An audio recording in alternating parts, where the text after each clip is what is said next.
This video is sponsored by Ridge. Game of Thrones ending was bad. Insert a million videos here, I agree with most of the assessments, let's get started. In order to set out the ending though, we'll have to wind all the way back to the start of Season 6 to change Jon's resurrection. We're going to plant a seed that'll solve Jon's proactivity problem. I don't want it. And give his death actual purpose. So, according to Melisandre, in order to resurrect Jon, they need to have a fire near the body. The Lord of Light chooses whether or not he's resurrected, but before that can happen, the Lord of Light must choose to heal and rewarm the body with his flames so it can be returned to. The colder the body and the deeper the wounds, the bigger the fire is necessary. You'll notice this actually lines up and explains Beric Dondarrion's resurrection, because it happens right next to multiple sources of fire, plus Thoros tried to resurrect him immediately so his body was still warm. I'll use these rules for another thing later, but for now it'll add a bit of intensity to the scene as they're trapped in a cramped room and have to bring Jon back to life so that they can stomp out the fire before the smoke suffocates them. Now, like the show, it doesn't seem to work, but Melisandre, in her desperation, sees ghosts reacting to the fire and starts to believe that Jon might actually be a warg, a rare type of magic she's only ever heard of. Maybe Jon is inside ghosts. She tries to call to him, but it doesn't seem to work. She thinks to herself that maybe the body isn't healed all the way through and that he needs more fire, that Jon won't warg back into his body unless it's properly healed. They tell her she's being crazy, but then Jon awakes, and they think maybe he was in Ghost. They ask Jon, but he has no idea what they're talking about. He says that it would have been smart, but no, he didn't warg and all he remembers was dying. Beyond that, nothing. Jon really is back from the dead. This is a very weird writing move by me, because I'm acknowledging and spoiling this clever fan theory kind of trick without actually using it, and I am going to use it in future, so this is weird. It does make for a cool little oh shit moment, because you realize there was no trick, and magical shit did actually happen, but my hope is that by telling the audience I had a potential way to bring him back that I didn't use, it will make his true resurrection feel less cheap, like there was a special reason beyond plot armor that I did it, and there is. The main reason I bring Jon truly back from the dead is because in a true Song of Ice and Fire fashion, I want him to be significantly different when he comes back and give his death actual consequence. Here's the deal. Jon has seen his death and he is traumatized. Not only does he have no intention of going back, but the circumstances of his death, betrayal, has him running very low on fucks to give. This is a Jon who still has honor, love for his friends and family, and a desire to defeat the White Walkers, but is far more ruthless, far less merciful, and far less trusting. In many ways, this is an improvement for Jon in terms of his ability to rule and participate in politics. Where Robb would have trusted the Freys and Ned through his mercy gave Cersei a chance to capture him, this Jon would have never, because he'd assume the worst in people. He'll be honorable and kind and merciful when he can be, but he's not taking chances. The one thing that held Jon back, his naivety, is gone, and a fair deal of his kindness too, making him a more effective ruler, yet no longer the perfect hero, something of an anti-hero whose ruthlessness instills enough fear in his followers that they'd never dare backstab him now. But it's going to make you question if maybe Dany is the nicer person and more deserving of the throne. I think the show kind of went for this at first when he hung like 4 people, including Ollie, a child. It was like really impactful to me. There was a sense of, oh shit, Jon is different now. But he more or less reverted after. Is my queen. We're not going to do that though.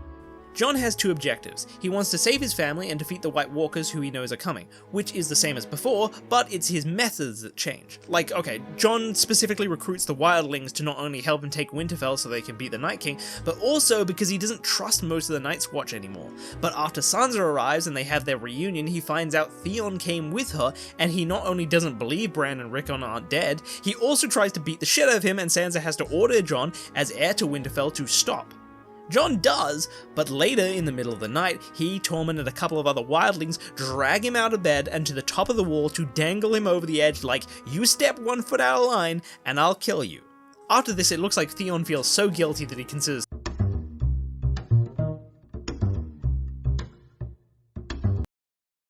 but he's too scared for even that, only adding to his guilt. Tormund comments on how he put the fucking fear of God in him, and Jon's like, good, better that than trust. At any rate, Sansa, with the help of the Vale, Jon, and houses loyal to the north, takes back Winterfell. No King of the North seen yet, by the way. Jon is a bastard, it's Sansa who takes the north with the counsel of him and Royce. But first, Ridge Wallet is the best product and brand of any sponsor you'll find on YouTube. I'm serious, I haven't done a sponsor in 5 years for a reason. Nothing has passed my quality assurance except Ridge. I just never tried them because they never offered me a sponsor. That's right, I went to them. They make these super efficient, super sleek, super tough wallets designed around cards. And they invented them too. They're not knockoffs like a lot of YouTube sponsors. Ridge inspired the knockoff still coming out today after they pioneered the future of wallets all the way back in 2013. Like, the brand is actually smart. Ever since we hit the digital age, we stopped needing cash, coins, and receipts, so they refocused the wallet on what we actually use the most. But even for those odd times that you do need cash or coins, check this out. Okay, so there's an elastic strap on the back that you can fit cash in, and you can get these things called cavity trays that slot right in like a card, and you can fit a few coins in them. You can even have multiple if you need it, totally customizable. If you never use coins, chuck the cavity trays out and you have this ultra thin wallet that's just a joy to carry. The use of elastic is genuinely genius. I could literally write a video essay on this thing. And of course, this clever minimalistic design along with durable material, this one's carbon fiber, makes it tough. Like, I've had fucking card wallets before, the fucking hinge has broken on both of them. But Ridge doesn't have moving parts, and they're wise enough to understand that it's like weakest link, which is the elastic. And Ridge doesn't bullshit you, they give you a spare elastic and a special screwdriver and you can literally just replace it when it wears down. In like, I don't know, a really long time. It's elastic, it's still pretty tough. And the brand is just as tough too. I really respect these guys. They don't pull sponsors just because there's a mob. Like, they've literally been the one fucking sponsor that's like, been like, no, we're not doing that. Full-on public statement. Genuinely, Ridge is the best. You get a lifetime guarantee, amazing build quality, tools and replacement parts, a 45-day refund guarantee, and you get to put a brand in your pocket that actually means something. Link in the description. Use code UNIQUE for 10% off. Fuck, this was supposed to be a 30-second spot, instead I ranted. I don't know, I'm just fucking happy to have sponsors I like again. Also, all other plot lines happen a lot quicker. By the time the Battle of the Bastards is done, Cersei has already blown up the Sept, Dany has already arrived on Dragonstone, and they've just started to wage war. Apart from Theon, I'm not really going to mention Dorne, Highgarden, or the Greyjoys in this rewrite. I could weave them into the plot, but after season 5 and 6, these families are really lacking in characters that have audience investment, apart from Olenna, but her death was really good in the show and I want to keep that in some fashion. Overall, the time to payoff ratio just isn't worth it, so just assume Yara, Euron, and Dorne are still around, but they're mostly aligned with other characters and don't play a big enough role to mention. Anyway, we'll cover the Dany-Cersei war in a bit. But once the Battle of the Bastards is done, word of Dany and her dragons reaches the north. Perhaps it's Ramsay who gloats that they're all fucked anyway before he dies. To the Northmen who just fought for their independence, Dany's dragons are terrifying. It's also why you don't get a queen in the North scene. Sansa doesn't inspire much morale at first. She has no achievements, and by the time she does, everyone's worried about the dragons. Because dragons are the whole reason the North lost their independence in the first place. King in the North was Torrhen Stark, who bent the knee to my ancestor Aegon Targaryen. So there's no point having a Queen in the North rally. The Northmen just got their independence back and now they're gonna lose it again. Furthermore, Sansa publicly says that she will bend the knee. Not popular, but also, are you fucking stupid? She has 3 dragons. On the bright side, according to the Winterfell's record of ravens while the Boltons were in charge, spies learned that she has a reputation for freeing slaves. So Sansa says, it might not be so bad. Jon also mentions that winter is coming. He's seen the army of the dead. It's too big for them to fight and the dead have 2 weaknesses, fire and dragonglass. Dany has dragons that shoot fire, and she sits on a bounty of dragonglass as per Sam's letter. To have any hope of defeating the dead, they must bend the knee. After this, Bran arrives at Winterfell. He's a bit more lucid in this rewrite, he reclaims his title as Lord of Winterfell, but he doesn't inspire much confidence either. He spends a lot of time warged to watch the Night King and relies on Sansa to manage Winterfell itself. Bran explains his journey and how he's the new Three-Eyed Raven now. The Three-Eyed Raven passed his powers to him, but he doesn't quite know why or what his ultimate goal was. All he knows is that he didn't want him to fuck with the past, and after Hodor, Bran can see why. He explains his powers to look into the past, but he has rules. He will only warg into animals, and he refuses to do big actions or travel too far from his starting point. Additionally, Bran requires a detailed description of a memory to warg into that point in time. Bran doesn't experience time, all at once, all the time anymore. But he can view the past all at once as a conscious action, but because it's all at once he can't find his place, which is why he needs details to home in. Also, to consciously view the past, he needs to be near a weirwood. At any rate, he can't look at the day of Ned's betrayal in King's Landing. This is the first thing Sansa asks when she reunites with Bran because she knows how shady Littlefinger is and is suspicious of his role that day. But it's long enough ago that she doesn't have any detailed memories with any animals in them that are close enough to the throne room where it all went down. This is also where Bran tells Jon of his heritage, and while this is an emotional moment, it changes nothing. Not like Season 8 changes nothing, I just mean for now. Jon revealing his heritage would only stifle a potential alliance from Dany as it hurts her claim to the throne. Speaking of alliance, Jon and Davos set sail for Dragonstone. Unlike the show, Jon is not considered King of the North at this point, he's just considered a bastard, so Jon going to negotiate with Dany in person is not considered risky. Killing him or taking him hostage serves no purpose to Dany. As Jon heads to Dragonstone, Cersei, who has already blown up the set and rules King's Landing, is doing battle with Dany as in the show, but this time it's not mercy or some half-baked idea of collateral damage and ruling over the ashes that protects Cersei. Instead, Cersei actively preys on Dany's sense of morality to prevent her using dragons. It's not that dragons are such huge nukes that they can't swoop in and target key areas without killing thousands, it's that Cersei actively does evil shit like chain women and children to key areas like the Red Keep and uses them as human shields. This turns out to be kryptonite for Dany. Her whole character at this point was defined by her morality and being the defender of the weak. She could never bring herself to burn children alive, at least not for the throne anyway. And Cersei knows this. One of Dany's titles is literally Breaker of Chains, and she's known for freeing slaves. And Cersei is perhaps the one person willing enough to exploit this in her and not care about the potential consequences. Her whole character, at least in the show, was defined by her children. It was the only thing she cared about, and now they're dead. She has nothing left to lose, and the only thing she wants is to make people suffer as much as she did. This is like one of the reasons the season 6's finale was like so impactful to me. Not just because of her blowing up the set, but because the thing that defined her is gone. When you see her sitting on the throne after blowing up the set and Tommen killing himself, it just screamed Mad Queen. A Cersei with her limiters removed.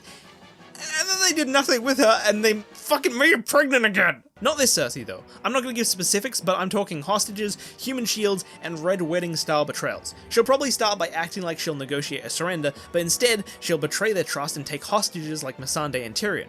There's a fan theory that Tyrion will lose his tongue, which I like, and this would be a really good time for it. With Cersei not going all the way and just killing him, because every time she's tried to run from prophecy, it hasn't made a difference.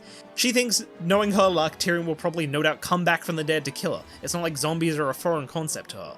No, she's done running from prophecy. If Tyrion is destined to kill her, then she's gonna make him suffer for the rest of his life, and his abilities to speak is arguably what defines him and will give him the most despair. So she cuts out his tongue and lets him run back to Dany so he can realize how useless he is without it.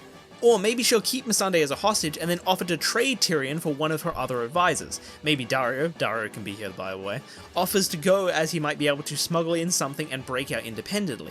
But when they do the trade, Dany realizes she's traded one of her best fighters for an advisor who can't speak anymore. They only checked to see if he was alive before the trade. They didn't think to ask to have the gag taken out of his mouth to check his tongue. Cersei's not as smart as Tywin, but I want to finally live up to him in terms of ruthlessness. Like, the Red Wedding wasn't particularly clever, it's just no one really expected Tywin to go that far. Of course, this all has ramifications, especially after blowing up the set. The people of King's Landing hate her, and she must rule with an iron fist to keep control, especially when even the City Watch and Lannister men are starting to feel pretty uncomfortable with the child shields and whatnot. Cersei doesn't care to stop because she's the Mad Queen and she doesn't fucking give a shit anymore, but this is going to contribute to her future paranoia and madness, but most importantly, these extreme actions are ultimately what's going to turn Jaime against her. Speaking of Jaime, when Tyrion gets captured, this would be a great time for them to talk after Tywin's death. Both of them have a ton of bottled up emotions at this point and it all comes exploding out, especially after just being caught off guard and captured by a suddenly much more ruthless Cersei, the one he always said he was smarter than, reinforcing his insecurities. Jaime says he rescued Tyrion and for that he killed his father. Tyrion mocks this and says he wasn't worth losing sleep over, he was a bad father and they all knew it. And Jaime's like, maybe you didn't, but I loved my father, and Tyrion blows up because of course he loved his dad. Don't you dare presume to know how I feel. It was him who didn't love me. He never loved me. Do you really think I felt nothing when I put that bolt in his chest? Nothing? No, I'm sure you felt hate, and you didn't care if your own brother felt differently. You only feel that way because he actually liked you. Maybe I did. Did that give you the right to take him away from me? Jaime goes to walk off, but Tyrion is positively seething now that Jaime admits the truth. Well, at least you had father's love to lose it. At least you had the people's love to lose it. At least you had our sister's love. I'll bet you lose that too. You had all the lux, all the looks, all the opportunities, all the skills and the right body for it, and yet you lost it all. If I had everything you had, father would have actually loved me, and I wouldn't have lost it. Jaime says, I only lost it because you murdered him. No, you lost it long before then, when you soiled your reputation and became a Kingslayer, when you fucked your sister, when you let yourself get captured and lost your sword hand. You had it all, and you lost it, and he lied to himself because it was easy to believe you weren't a miserable failure to then to accept the dwarf monster who killed mother was the closest thing he had to a worthy heir.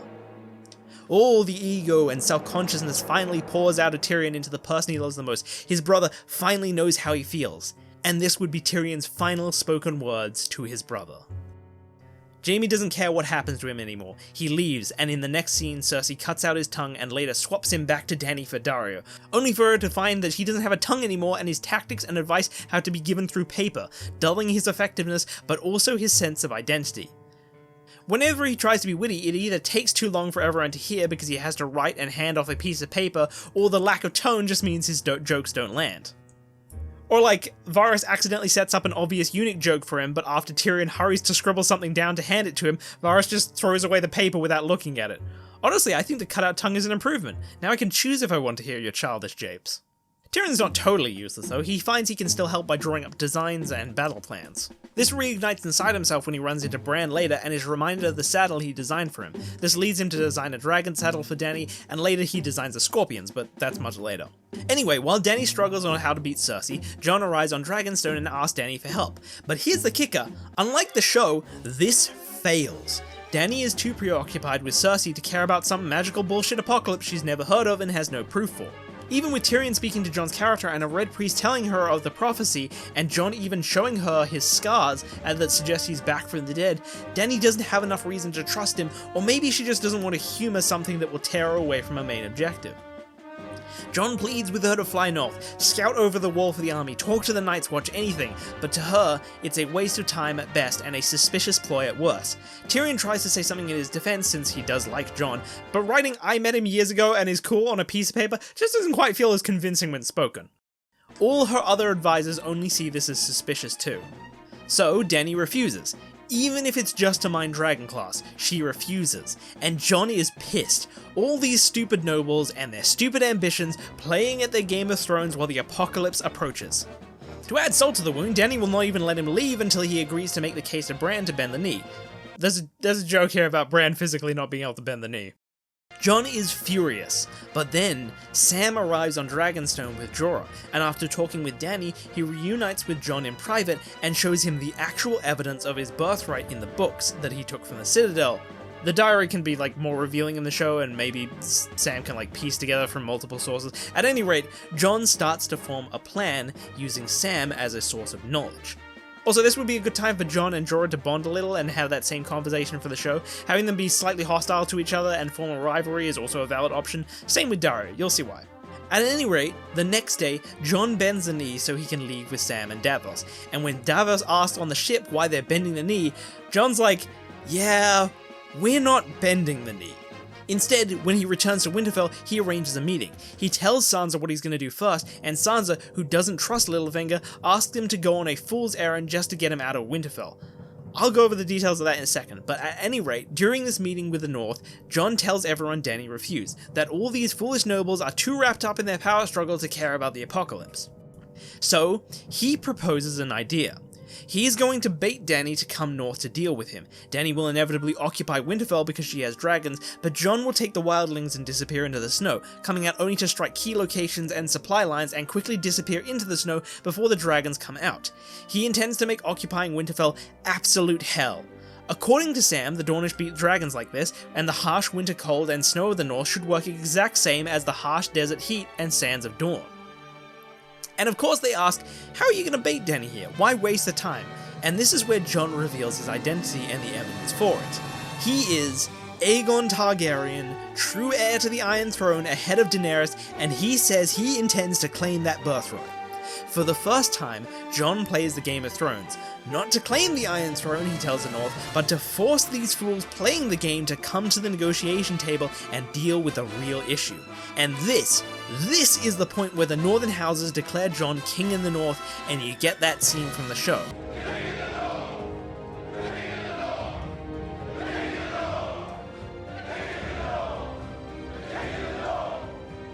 It's not just a possibility of a political marriage and a Stark on the Iron Throne. When the Northmen discuss it, it's brought up that as a Targaryen, it may be possible for Jon to take one of her dragons. This gives the North genuine hope for independence, just through a Stark on the Iron Throne rather than true independence. But this Stark isn't just a Stark, he has equal power to the dragon rider that intends to conquer them, because he has a dragon too. Or at least that's what they hope for. From this point, Bran is still considered Lord of Winterfell, but Jon is considered king of all of Westeros, just called king in the north because he's quite literally a king, but in the north. Jon says that Sansa and Bran need to leave Winterfell to avoid becoming hostages. Bran agrees and will join Jon and the wildlings and use his warging to get intel on places to attack where the dragons are. But Sansa refuses to leave Winterfell. She just got home and has no intention of leaving. Besides, someone should stay behind to negotiate a political marriage with Dany and Jon. Jon is worried that she'll be used as a hostage to bring Jon out, but Sansa doesn't think so. It seems like this Dany does seem to be a good person on some level, and also Tyrion is hand of the Queen and will advise her against it since he likes Sansa. Sansa can also avoid being used as a hostage because she'll disassociate with Jon as he's just her bastard brother, and that she doesn't believe the theory about his heritage. This will make it seem like using her as a hostage won't help. So Sansa will stay in Winterfell, bend the knee to Dany like the Starks did for Aegon, stay in Dany's good graces, but subtly push the idea of a political marriage. Even if she's tortured, she tells Jon not to give in. She's suffered worse before. Before all of this, I said Sansa gives Littlefinger a fool's errand just to get rid of him. Sansa is something of a fatal weak point for Littlefinger, as the spitting image of Cat, and this has made Sansa very suspicious about his intentions. Even if I eventually rewrite Season 5 and the whole Soul to the Boltons plot, Sansa still watched Littlefinger murder 2 people. No one else can say they've watched Littlefinger murder 2 people. As a result of this, and Season 6's Bolton plot, she doesn't trust him to not betray them or tell Dany about her plan to get her to marry Jon, so she wants him gone as quickly as possible. Jon is torn at first because Peter has only ever been sus, not directly aggressive, and they need every man they can get. But again, this Jon is less trusting, and after hearing about how he manipulated and backstabbed Lysa, the risk of the Vale Knights turning on them and selling them out for Dany is too great. But if they have the Dothraki, who are good in an open field, and dragons, maybe they don't need him. So she tells Littlefinger to take the Vale Knights south to King's Landing and persuade Cersei to come help defeat the White Walkers by bringing more men and supplies to them. If Littlefinger can't persuade her, then try to take the city from her instead. Peter protests, but Sansa brings up Lysa, insinuating that she's blackmailing him with his murder. Littlefinger swears his allegiance, but Sansa still doesn't trust him, especially because he might still have spies in Winterfell, so she secretly asks for volunteers to follow behind and keep watch. Davos steps forward. He's good at stealth and wanted to go to King's Landing anyway to potentially pick up Gendry. Also, before Peter leaves, Sansa talks to him. Suspicious as ever, she eyes what he's taking in his caravan while talking to him. Among these supplies are a few ravens. We'll come back to this later. At any rate, Peter leaves and the Northern Howlers declare Aegon king. Aegon sends word of this to Dany, challenging her, and Dany takes the bait. Sansa bends the knee, but Aegon and the wildlings start striking supply lines and key targets that mean Dany can't hold the north. They're starving, they're cold, and whenever Dany goes to mount her dragon, they disappear. The Dothraki and Unsullied fail to chase them down as they're inexperienced and unused to the snow. By the way, if you still want the whole Dream Team thing from Season 7, when they want to go fucking capture the White, it's not unreasonable to think Hound, Gendry, Dondarrion, and Thoros could all go north for the long night and end up joining Jon. Side note, when Sandor reaches Winterfell, he finds a Bolton soldier who bled out in the forest near Winterfell after trying to desert. He buries him. This will come back later. The only exception to this dream team is Jorah Mormont, who's still with Dany, which could make for a great moment where during a raid, Jon might have to fight Jorah, with his father's sword no less. And these are serious fights. Remember, I said Jon is more ruthless after coming back from the dead. He's prepared to kill Dany's men to achieve a greater good, that is forcing her to join him against the Night King. In fact, I'm gonna say that Jon, in one of these raids, ends up killing Jorah. I don't want to write the specifics of this to make his death more meaningful and wrap up his arc because he's close to a main character and we're nearing the end of the story, but I don't really have time for it, maybe in another video later. But for now, Jon killing Jorah is going to make for a hell of a mid-season plot twist, and it's specifically going to play into how I'm setting up the ending, that being to isolate Dany and cement her hate and distrust of Jon. As my rewrite continues, it's going to become clear that Jon and Dany's dynamic is of two good people who might have otherwise been allies, but due to circumstance and previous experience with people who betrayed them, find themselves tragically unable to trust each other. Also adding to that mix, Dany has a bit of a complex about wanting to not just be the ruler of Westeros, but be perceived as and loved as the ruler of Westeros, which Jon, as someone with a better claim, rubs up against. This is because initially, all she wanted was to go home. I want to go home. So do I, but they took it from us. So tell me, sweet sister, how do we go home? We go home with an army. So in this rewrite, I'm going to canonize that over time, that desire has morphed into becoming a loved ruler, as it's both her method of going home, as well as a replacement for what actually made Westeros her home. People who loved her, friends and family. She just doesn't quite realize this yet. If people perceive Jon as the true ruler, she feels like the love that was meant for her is being stolen. Once they're married, this won't be enough of a reason to make her want to kill Jon, but if she has the right excuse, she will, because she can tell herself that excuse. By the way, Varys' role in this rewrite from this point is to not backstab Dany and make a fucking mess because he thinks Jon is the better ruler. Varys' role is to try and get Jon and Dany to make up because he knows both of them are good people and worthy rulers, and thinks that if they just married, combined their claims, fell in love, and at least trusted each other enough to not preemptively stab each other, then the realm would actually be saved like he always wanted. He actually has quite a number of obstacles in his way though. His little birds in King's Landing went dark after Qyburn took them. The Starks are rightly suspicious of him for his role in King's Landing, the day of Ned's betrayal. The Red Priests are inadvertently working against the union between Dany and Jon by filling their heads up with prophecy about forging a blade in the heart of the other, and finally, Littlefinger is still working against him, even now. Sometime during this, Winterfell receives a raven which Dany reads since she controls it.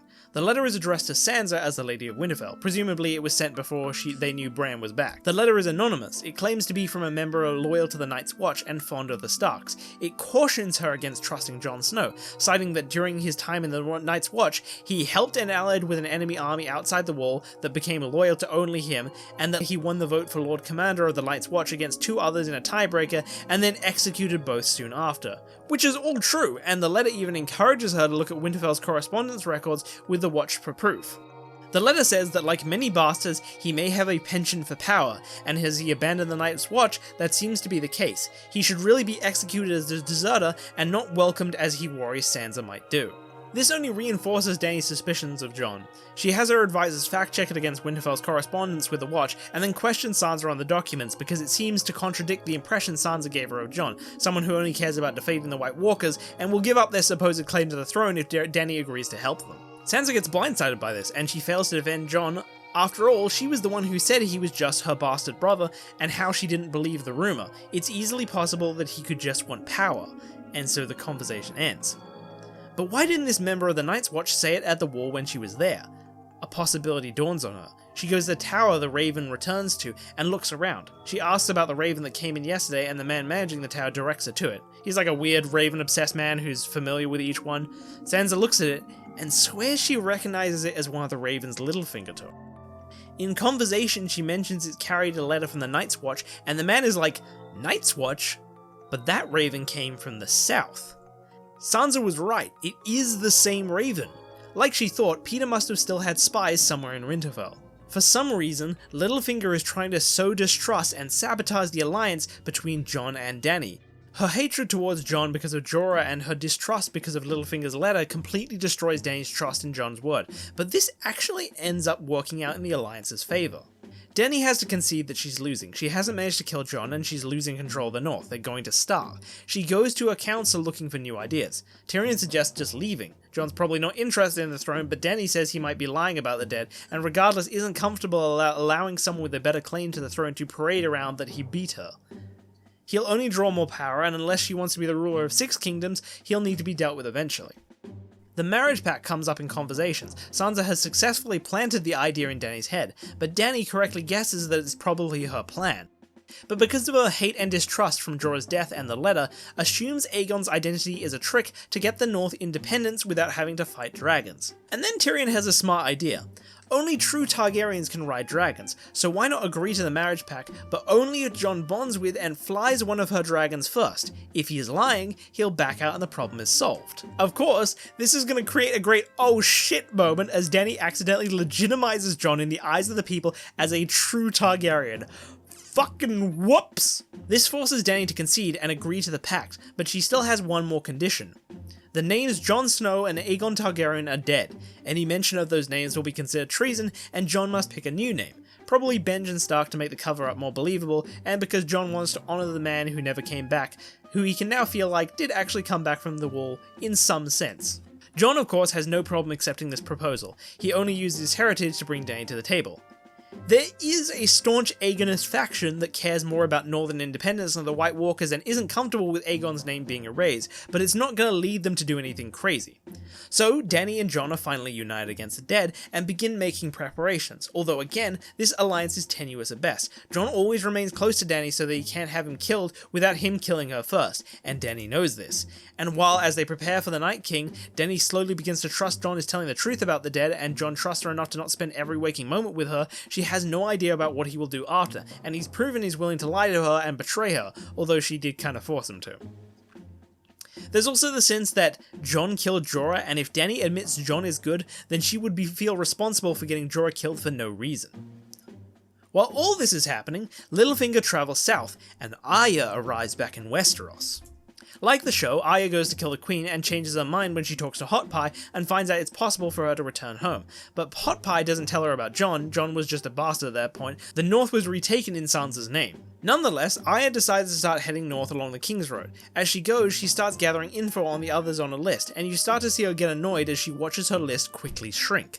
Tywin, killed by Tyrion. Ilyn Payne, killed off screen. The Mountain, killed by Oberyn's poison. Note that Robert Strong is considered a different person entirely. In Season 6 he is called Gregor, but that's okay, I can erase and change anything I want post Season 5. At any rate, with her list getting so small, you can see it pulling on her, torn between returning home or going back to King's Landing to kill the Queen. She heads far enough north that she encounters Nymeria, and we get the scene from the show, because honestly, it's a good scene. I'm not going to use Nymeria otherwise, and I think having it here is going to improve Arya's ending. Next, she finds the Vale Knights on their way to King's Landing. Continuing her intel gathering, she uses her new skills to infiltrate them, and when she enters the flag tent, she discovers the Vale Knights are led by Littlefinger, and she's hit with a wave of emotions. In anger and impatience, she rips off the face of the guard and holds Peter at sword point to interrogate him about the day the Lannisters took King's Landing, since he was there. Littlefinger, of course, weasels his way out of this, and follows up with, "I wouldn't kill me anyway if I were you. I'm helping the Starks, after all. I assume you want Cersei dead too, right?" Peter explains about the Army of the Dead and how he was requested to persuade Cersei to help, and if that fails, then to kill her and take the city. Peter says that, with a faceless assassin, that would be easy. Peter has seen her powers, and now he wants to get her to help. Determined to get her on board, Littlefinger asks if it's wise to come back empty-handed. He talked with Sansa in King's Landing, even helped her escape. She said she was angry that Arya, quote, abandoned her family. She'd be furious to know you left the continent. This gets to Arya, but she defends herself since she had her reasons. But then she says she wasn't coming back for Sansa anyway. She's coming back for Bran, Rickon, and maybe Jon if they let her into Castle Black. And Peter says, they're dead. Arya doesn't believe him, but he thumbs through some papers and digs out reports of both the mutiny at the Night's Watch and Theon's burning of Rickon and Bran. Arya, of course, is gutted, but the first thing she asks for is information on who she has to kill to get revenge. But Peter says Alistair Thorne was executed after the Wildlings rebelled, and he hasn't heard from Theon since he's been captured by the Boltons, so he's presumably dead. All of these things are lies, of course, but Arya will only find out Peter intentionally lied if she talks to Sansa, who knew Peter, knew Jon, and Bran were still alive. Either that or Royce, but Arya doesn't know Royce. Even most of the Vale Knights aren't very familiar with Jon, since it was Sansa who took the North, not him. The only thing Jon is known for is Lord Commander, who died in their mutiny, which only further adds to the confusion. Like, there might be some rumors he's back from the dead, but most realistic people are going to assume the Wildlings followed Sansa and aren't quite sure who the guy next to Sansa is, maybe just an advisor. As we go on, we might hear something about someone north claiming to be Aegon Targaryen, and maybe even a rumor that he used to be a Stark bastard, or even Jon. Maybe she also hears it's not a bastard, that it's Bran or Rickon, which doesn't make sense either, but the mix of rumors means Arya doesn't know what to make of any of them, and without actual confirmation of Jon Snow, she won't give up her chase on Cersei. And because of the King of the North shit, it's even more confusing about who the fuck is Lord of Winterfell. It was Sansa who took Winterfell and mostly rules it, and that's what she's known for. But Bran technically did become Lord of Winterfell after that, but it's not what he's known for. And then you have fucking Aegon Targaryen, which is a much more shareable story, which is fucking spreading around like crazy. So it's all just a confusing mess of rumors. And this is only set to get more confusing when Jon agrees to be Benjen, and the name Jon Snow and Aegon become treason. At any rate, Arya, in grief and anger, loses it. 7 hells, is everyone in this kingdom fucking dead? I've only cleaned one name off my list since I got here. You're telling me Cersei is all that's left? What about Beric, Thoros, and the Red Woman? Littlefinger doesn't know. Arya, clearly homesick, bargains with herself, saying that maybe she'll find them north. Peter wishes her luck, but he reinforces that if she's out for her revenge, his job might result in Cersei's death before she can kill her. A frustrated Arya gives in and agrees to help. Cersei is a guaranteed name she can clear off her list, and it'll win back favour with the only family she has left. Arya's grief and guilt is channeled yet again into vengeance. You know, when people talk about character assassinations in Game of Thrones, everyone talks about Dany and Jon because one does a total 180 and the other becomes a sponge, but Arya still remains like cool and badass or whatever. But like, the main thing that defined Arya, her quest for revenge, got thrown out the window. Rather than becoming no one, she became nothing. What was the point of her character? What are you doing here? It was also like a plot assassination. When she got to Westeros, she was such a wild card. Every other character sort of had this main goal and were conflicting with each other because of it, but then there was this one fucking wrench thrown into the works with motives totally separate to any other characters. I wanted to see how that would play into everything, but instead she just allies with the North so they can simplify the plot. Do something more interesting, it's a waste! So instead, for now, we have Arya ally with Littlefinger, but it's done based on a lie, so there's tension and expectation that this dynamic will eventually change again. At any rate, with this alliance formed, rather than try to persuade Cersei, Peter skips that step and goes right to pretending to offer the Vale army to her. Dany and the North are fighting the dead. Whoever wins will be considerably a weaker enemy, so he's betting on Cersei and making an alliance between the Vale and the Lannisters. Only Arya, Peter, and Waymar Royce know the plan, but Waymar Royce doesn't know about Arya, only that Peter is plotting to take over. Once in the city, Peter meets with Arya in secret to give her info on Cersei, but here's the issue: Robert Strong stays near Cersei every hour of the day. Arya's first attempt fails because of this and puts Cersei on alert. Her second attempt is to kill him first, but because he's a zombie, Needle does nothing and she has no clue why. After the first two attempts, the guards in the Red Keep triple, and the heat of this plus the frustration of failure gets to her. She takes a break and walks through King's Landing. During this walk, Arya finds Gendry in his shop and is hit with a mix of emotions. She pretends to be happy, but deep down part of her is mad because the last 3 names just got wiped off her list because Gendry didn't die. Cersei is now the only one left. This causes her to blow up at Gendry for something completely irrelevant because she doesn't want to admit why she's angry, and the conversation ends. She goes to kill Cersei again, fails, and in sadness and regret, comes back to apologize to Gendry. But he's gone. After his falling out with Arya, Davos, who's been looking for Gendry, finally finds him, and Gendry, already mad that her friend reunited with her only to get mad, is raring to get out of King's Landing. He was already annoyed making army for the Lannisters anyway. So when Arya comes back to apologize, he's gone. Arya starts to lose it. Before now, Arya has only killed Lannister soldiers when she has to because she's humanized to them, but this causes her to just start killing them en masse to thin out Cersei's guard, so it's easier to move around. Her morals are slipping as she starts to feel desperate to be the one to clear the last name on her list. Meanwhile, a member of the Iron Bank arrives to talk to Cersei similar to the show, but Cersei fails to convince him why she should pump yet more money into the Lannisters. A Dragon Queen looms in the north, and Tywin, the reliable man who could be trusted to pay his interest, is dead, replaced by an emotional liability who blew up the set, and most importantly, now has the common people threatening to overthrow her. The Lannisters will be wiped out. Giving them money is not a good bet. Littlefinger hears of this conversation, and before the Iron Banker leaves King's Landing, he talks to him and tries to convince him to help them buy the Golden Company, but rather than put it in Cersei's name, have them be loyal to Littlefinger. He wants the Iron Bank to back him in his final play, the Iron Throne. Why? Because Littlefinger has history with the Iron Bank. Before the Iron Bank lost money on Cersei, Stannis, etc. for 8 seasons, Peter was the master of coin, and he was good at it. Despite how much Robert spent, he always met interest payments with his brothels and various other assets. In fact, Peter is so confident in his ability to make money as king that he even offers to inherit the Lannisters' debt after they're gone.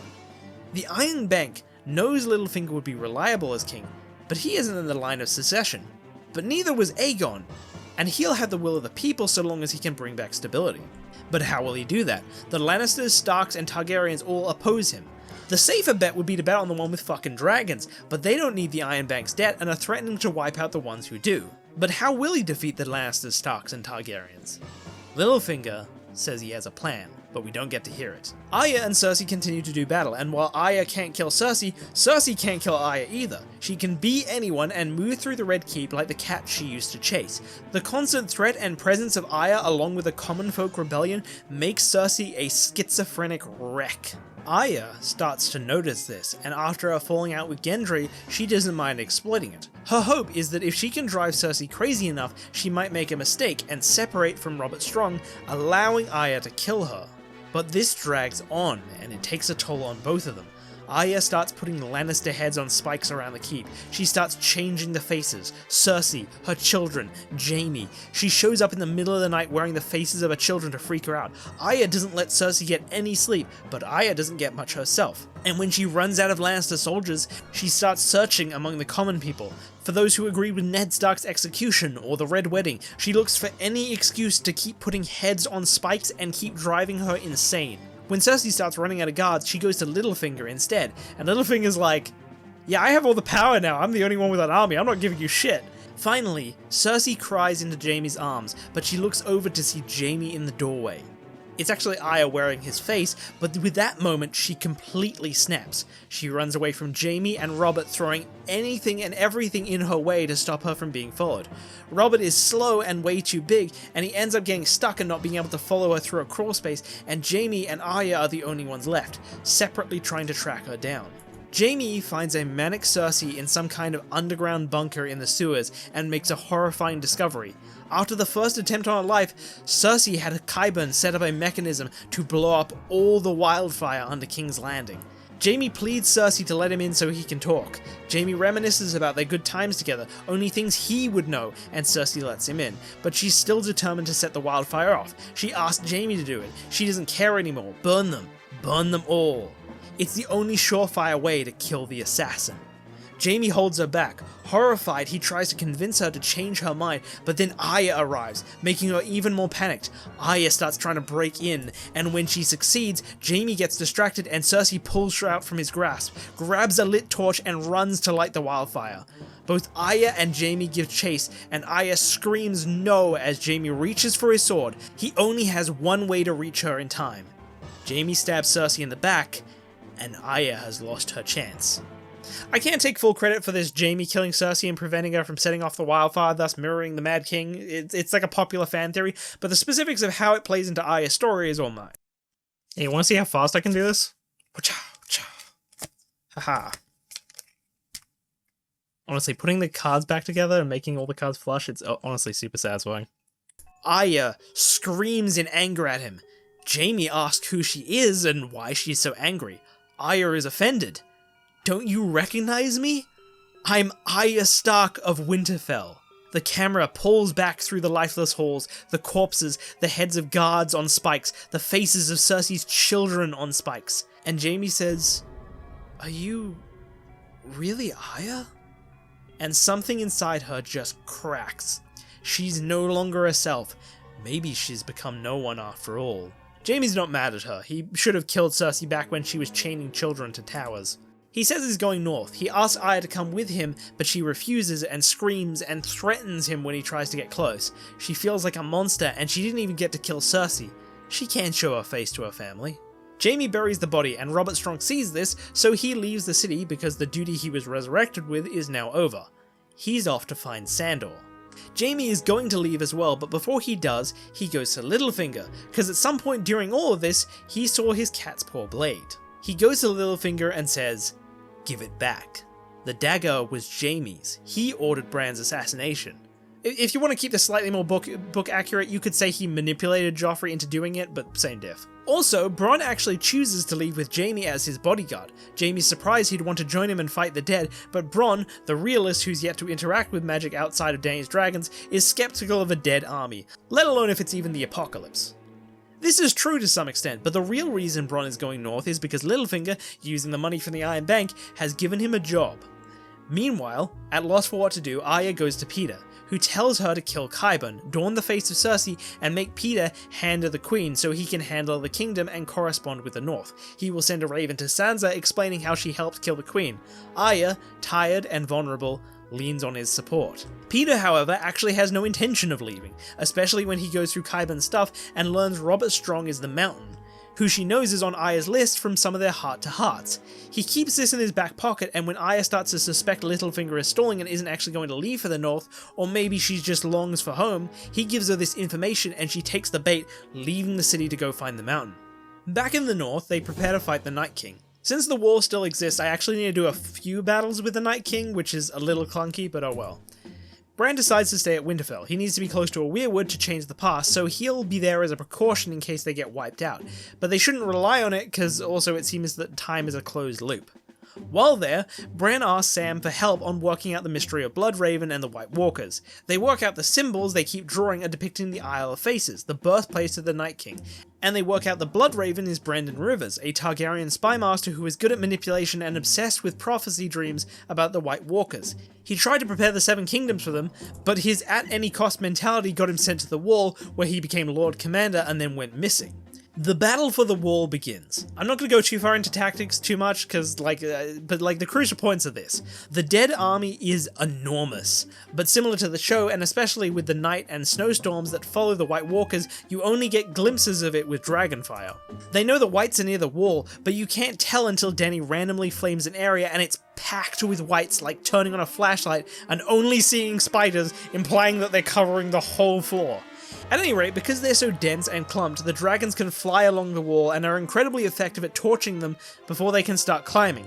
As a result, the Night King splits his army up very thin and has them attack multiple points along the wall. The smaller number and the night and snowstorm covering them means that they can start attacking in smaller groups from the other side of the wall after sneaking past.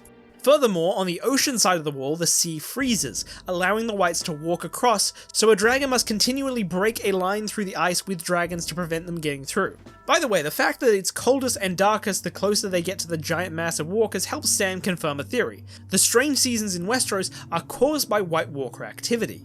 As the army of the dead marched across the lands of Always Winter, digging up corpses and doing who knows what else, they stirred up the atmosphere, sending these darkness-infused cold fronts into Westeros, chilling the atmosphere and dulling the brightness of the day, especially if they were closer to the wall or clumped together for any specific period of time.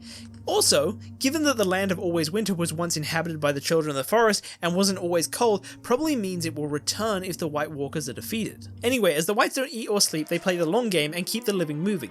Jon, as the less experienced dragon rider, puts lions in the sea and keeps them at bay, because if he's shot down, the Dothraki horde on the ice behind him can back him up. Viserion and Drogon fly along the wall since two dragons can cover the distance. During this fight, Dany finds the Night King, and like in the show, he can't be killed by dragonfire. I'm sure there's a ton more you can do in this battle, but for simplicity's sake, let's say that the dragons start to wear out and fly a bit closer to the ground, and a zombie giant obscured by the snowstorm takes a bow and aims at the source of the fire that he can see through the snowstorm and shoots Rhaegar through the throat, forcing him to the ground where he bleeds out. The Dothraki light their swords manually, because I can't do that with Melisandre this time, and rush onto the ice to fight the Whites on an open field to defend Jon and Rhaegar's body. And this is where we get the scene from the show where all the lights go out. Because you've only seen the dead within Dany's fire, you can't get a sense for their numbers, only that it's ominously large because random fire hits its targets. So when they charge across the ice, just like the show, you don't know how many are out there, and just like the show, the lights are swallowed by darkness. This is such an amazing visual for the show, and I knew I had to include it. It's just needed to be a bit more, make a bit more sense. So the Dothraki aren't there as an opening battle strategy, they only charge as part of a contingency plan. Which also does key cases as well, by the way. Like, if you're trying to open a door with one hand, you can just flick it open, and your keys splay out, and you pick the one you want, and yeah, boom.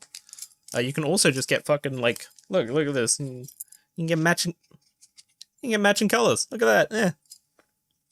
At any rate, suddenly, Jon is alone with a dead dragon on an expansive bed of ice, can't see 10 feet ahead, and the sound of Whites running across the ice gets louder and louder before Dany comes back just in time to help, burning another line in the ice. Jon gets a glimpse of the Night King lit by the fire. And Dany just stops and stares at Jon and Rhaegar, gears turning in her head. She's tempted to abandon him, but she doesn't. She picks him up, and they continue burning lines in the ice, but the zombie giant might still be out there, and now they're down one dragon. With one less dragon, this will allow more Whites to start getting over the wall. They want to defend Rhaegar's body so the dead can't claim it, but they realize they'll eventually get flanked by the Whites getting over the wall, so they opt to break the ice and drop Rhaegar into the sea and retreat to Winterfell rather than risk adding too many to their army of the dead. Thankfully, humans' one advantage over the dead is that they move faster, especially with horses. Also, during this battle, Theon is in one of the Night's Watch keeps, cowering. One of the dead sneaks in and attacks someone, and he saves them. A total stranger thanks him, and there's a little hope put back in Theon, but he quickly stomps it out. He doesn't want to feel good about himself. He doesn't want to be forgiven. When you take the Black Hole, your crimes are forgiven. I don't want to be forgiven. Theon says not to thank him. He's not a good person, but the stranger looks at the white corpse and says, "You're better than them." And Theon doesn't have an argument. It stirs in him. He goes out. He kills a few more wights. It's a rush, it feels good, he can't help it, but across the course of the battle you see Theon chase that rush, doing more and more heroic but also dangerous things until it's clear what Theon wants. He's going to solve his guilt by dying in combat. He's about to jump into certain death, but the retreat is signaled. He missed his chance. Next time. Back at Winterfell, Dany insists on lighting a pyre for Rhaegar and the one half of the Dothraki who died. Jon notices that she weeps for them, but she seems to be okay after. Afterwards though, she lets herself be angry. She's obviously furious with Jon, and this further adds to their bad blood. But this should also be a good moment of realistic humanization for Jon, since I do intend to make him a bit of a badass after his death. Reality is he's inexperienced with dragons and he didn't read the signs of exhaustion and pace the dragon to compensate. The death of his dragon is understandable, but ultimately he's failing. Jon's in a bad mood. Not only did he lose a dragon and his only connection to his real father, but losing his dragon has destroyed a lot of what gave the Northerners hope for independence. Tensions are rising, especially in the Aegonist faction. Surprisingly, the dead are taking their time following. The reason? The Night King is freezing the area of the sea that Rhaegar died, all the way down to the bottom, and then digging all the way down. And so the Night King gains a dragon. Because, let's be real, that was a cool idea. While the dead are busy with this, the living are back at Winterfell. Sansa, Bran, and Jon meet in the Godswood at some point to talk, and who arrives but Jaime Lannister. He gets down on his knees, offers the cat-paw dagger to Bran, and apologizes for trying to have him murdered. Bran accepts this and takes the dagger. Sansa's like, hold on, if you're apologizing for this, what about Jon Arryn? But Jaime didn't do it, and he doesn't think Cersei did either. Then Tyrion arrives. They're still bitter with each other, but he joins in on the conversation, and after he's caught up, he writes that Catelyn told him Peter told her it was his dagger until he lost it in a bet to Tyrion. Technically she didn't, but I don't think it's such a jump to think that she would have off-screen. Tyrion just assumed Peter was covering his own connection, but now that doesn't make sense. So him, and also Sansa, focus on this for a second. Why did he lie if it wasn't his to begin with? If he was covering for his own connection to the evidence, then why would... And then it hits Sansa. Peter wants them to fight each other. That's what he was doing with the Raven, and that's what he was doing back then. Sansa wonders if turning people against each other would always be Peter's tactic, which leads her to suspect the same thing with Jon Arryn. How would Peter kill Jon Arryn? He wouldn't, but she knows he had a massive influence on someone who could. What happens to people who stand between Peter and me? And she knows how to find out. Sansa tells Bran to check Lysa Arryn and Peter Baelish the first time they were in private together the day they reunited. Because if they were to talk about it, that's when they would. And Sansa was there. In fact, she was leaving the room. Bran asks for an animal to walk into, and she remembers right before she left Peter and Lysa, she remembered a bird call just past the window.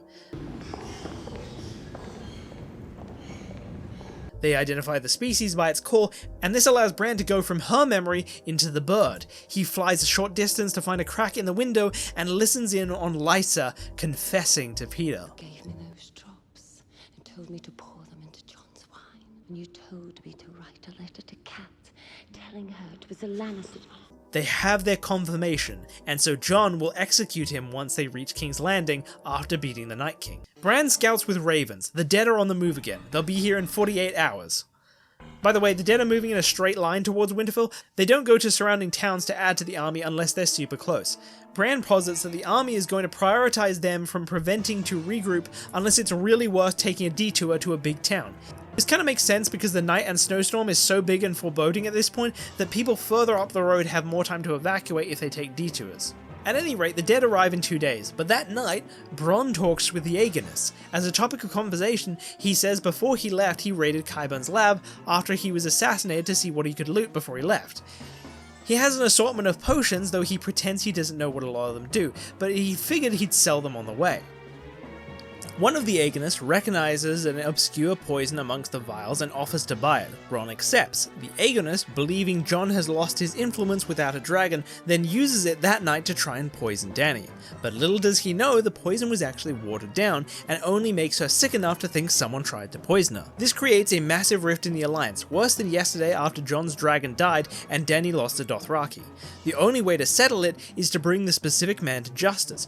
So Dany makes a call for anyone who knows anything, and Bronn steps forward explaining the bottles he was selling and pinning it on that Aegonist. Others back that up, having seen them near Dany's cup, and when searched, they even find the vial on him. Dany is angry that her life was under threat from the people she thought she made an alliance with, and wants Jon to execute him for treason as he's his man, but Jon is stuck in an impossible choice. If he already seemed weak after losing his dragon, he will seem like Dany's lapdog if he executes his own subject for her. At the same time, the Aegonist is obviously lying, and defending him will be taken just as badly by Dany's forces. Not only that, but it'll incentivize more assassination attempts and further the rift that threatens the alliance. Jon resorts to inaction, and so the Aegonist demands a trial. But there's no time for a bloody trial, the dead attack in 48 hours. They need to plan, sleep, and eat. But the Aegonist says he's entitled to it, and if his king won't offer him a fair trial, then maybe he was never a worthy king. The anger boils up in Jon. First his dragon and now this bullshit. His own men are just as bad as everyone else, having these petty disputes while the apocalypse approaches. So he stands and says, "Enough. I will not entertain this waste of time, let's be done with it. Declare a trial by combat, and I will be your champion." The Aegonist accepts. Dany also agrees to this because it's an opportunity to kill Jon without making an enemy of the North. In fact, Dany asks Jon, and Jon even agrees, that if he dies he wants his forces to bend the knee to Dany so long as she helps them beat the dead. This causes an uproar and Jon's like, "Yeah, motherfuckers, maybe you should think about that next time you conspire to assassinate my wife." Daario more than happily offers to be Dany's champion. He can solve Dany's Jon problem and make her single again. But it was not meant to be. Jon kills Daario. Daario's tricky, but Jon, now a more cautious and calculated man, doesn't fall for his tricks, and it's clear he's done his research on Dany's top soldiers. There might be some room prior to this for Jon to use the threat of treason to ally with Varys so he can use the spies. At any rate, Jon wins, but then he turns around to the Aegonist and out of nowhere cuts his fucking head off. He turns to the shocked crowd. "You fought for me, and for that I fight for you, but if you disobey my command, I will fight for the right to take your head myself." It was a risky move, but this satiates both parties. Jon risked everything for his side rather than Dany's, and doesn't look weak despite losing Rhaegar, but he still brought justice for Dany and dissuaded future attempts. This does, however, cause Varys to start having doubts. Jon is incredibly ruthless, can't trust other people, blackmailed him for his spies, and while he clearly cares about the undead, what will he do after? Meanwhile, Dany didn't care about the dead and had to be forced here, and while he does think Dany is good, is a union between the two at all realistic? Jon simply seems to be incapable of trust, but he can't remove Jon from the equation either. Dany doesn't have the support of the people. Varys decides to wait, but he begins to think of contingencies. Coincidentally, that night his little birds in King's Landing reconnect with him. Why? I'll explain later. At any rate, after this, Jon and Dany, they start hate fucking. Jon feels the need to consummate the marriage now since he's lost his dragon and a lot of his leverage, and Dany, who's just lost Daario, wants to assert her dominance over him and the fact he needs him in revenge. Dany won't just accept a quick one and done, she wants him to be romantic and make himself vulnerable to get it. But deep down she knows Jon seeming strong is standing in the way of a future assassination attempts, and they both need the alliance to go well, especially since Dany has just lost most of her Dothraki, seen the terror of the Night's King army, and realizes they need a strong alliance if they want to live. But make no mistake, they both hate each other, barely trust each other, and all bets are off once the army of the dead stops looking like a threat. So eventually it devolves into hate fucking as they both sort of know what's going on and just agree to hate each other and get on with it. But also, in a way, open up to each other about each other's grievances and weirdly bond over it. Deep down they know each other are good people, but neither of them really want to admit it. Jon has a hard time explicitly trusting people, and Dany doesn't want to admit all the people Jon got killed inadvertently or otherwise aren't really his fault, more hers for not trusting Jon and alliancing in the first place, not to mention making him forsake his name. Fuck you with your Aegon bullshit, bastard stealing my throne. You stupid prissy bitch, the apocalypse is here and all you wanted was your goddamn chair. Should be a fairly twisted and interesting relationship that will play into the finale a lot better. Honestly, Dany and Jon's relationship in the show is so fucking boring and generic and literally what everyone expected. You had Arya kill the Night King, but you did this? Why do you subvert this one? It's also just not very Game of Thrones. It didn't really play into the politics at all. Remember Marjorie's relationship or Ygritte and Jon's, where there was something more going on than just love? At least Robb and Tyrion's relationship had, direct consequences before their end. Can you please not stick your two main characters in a barn and just say that's why they fucked? One last note, at some point they have a small conversation where Dany tells Jon that originally it was her brother who wanted to conquer Westeros, she just wanted to go home. Just a small offhand mention to remind the audience and set up this concept for Jon. Anyway, round 2. Before the battle, Theon says he wants to help. Sansa organizes a bow for him, as that's what he was good at, but Theon instead grabs 2 dragon glass daggers, the riskiest possible weapon. Just before the battle, Tyrion and Jaime talk. Well, Jaime talks, he tries to chastise him for his insecurities and taking it out on him after their last conversation, but Tyrion's silence speaks volumes. He's not trying to defend himself. Jaime says, "It's no fun when you can't talk back." The conversation softens. Both brothers have lost something that defines them, and when Jaime sees the army of the dead for the first time, he realizes what's important. They still haven't lost each other. Their arc isn't done, but both restore some of their bond. Similarly, Bronn, who's sticking around for one more job by Littlefinger, sees the dead. Remember, he was the realist in all of this, and is basically like, I gotta get the fuck out of here. He panics and quickly hurries to do his next mission so he can bounce.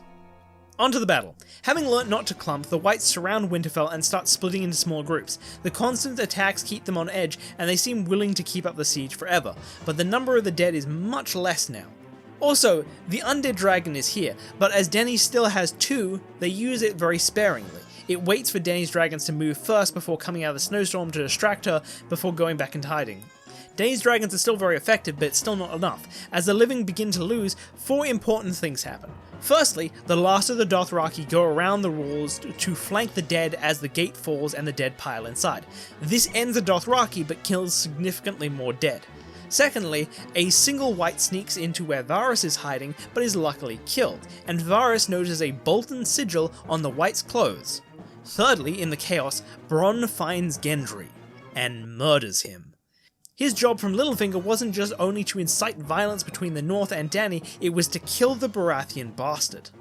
Remember, Littlefinger still has spies in Winterfell, and this whole concept of Gendry being the Baratheon heir could probably be brought up in some capacity within Winterfell in this arc. Back in King's Landing, we see a shot of Arya. She has no idea, but she wasted her last conversation with him. Partway through the battle, Brienne falls back and finds the body. A single stab wound, no Whites around. Suspicious. Later, Brienne will bring this up to Dany and Jon, which further puts suspicion on Jon, as he is the only heir to the throne to not have an assassination attempt. And fourthly, a small skirmish breaks out in the Godswood. Remember, the Night King is avoiding clumping because of the dragon support and is spreading his forces to spread the dragon support thin. They start to lose the skirmish, and Sansa begs Bran to change the past as the Night King approaches him. Panicked, he uses the Weirwood to view all past at once, and uses the first scene in the past he finds that he thinks will help. He finds Aerys Targaryen. Bran says, "The dead are coming. He's building an army. You have to..." And he trails off as he realizes something. He pulls out and returns to the present. The Night King approaches. "Burn them all," he says. He looks up at the Night King and says, "Bloodraven drove you mad." And the Night King slows and stops, his expression hard to read. He compelled you and drove you insane after forcing an order on you from the past, just like Hodor and the Mad King. He was trying to prevent the Long Night, but he ended up creating it. Bran says, "This whole time, I think you've been trying to tell everyone what you really want. You've been trying to appeal to Bloodraven. He would have seen the marks in the sky while walking into ravens. You just want to go home, back to where you were created, but you're compelled to kill us all." The Night King raises his sword at Bran. The Night King is such like a tricky thing to write for. He's not really a character, he's a force of nature, and making him talk or have a deep motive or character takes away from that.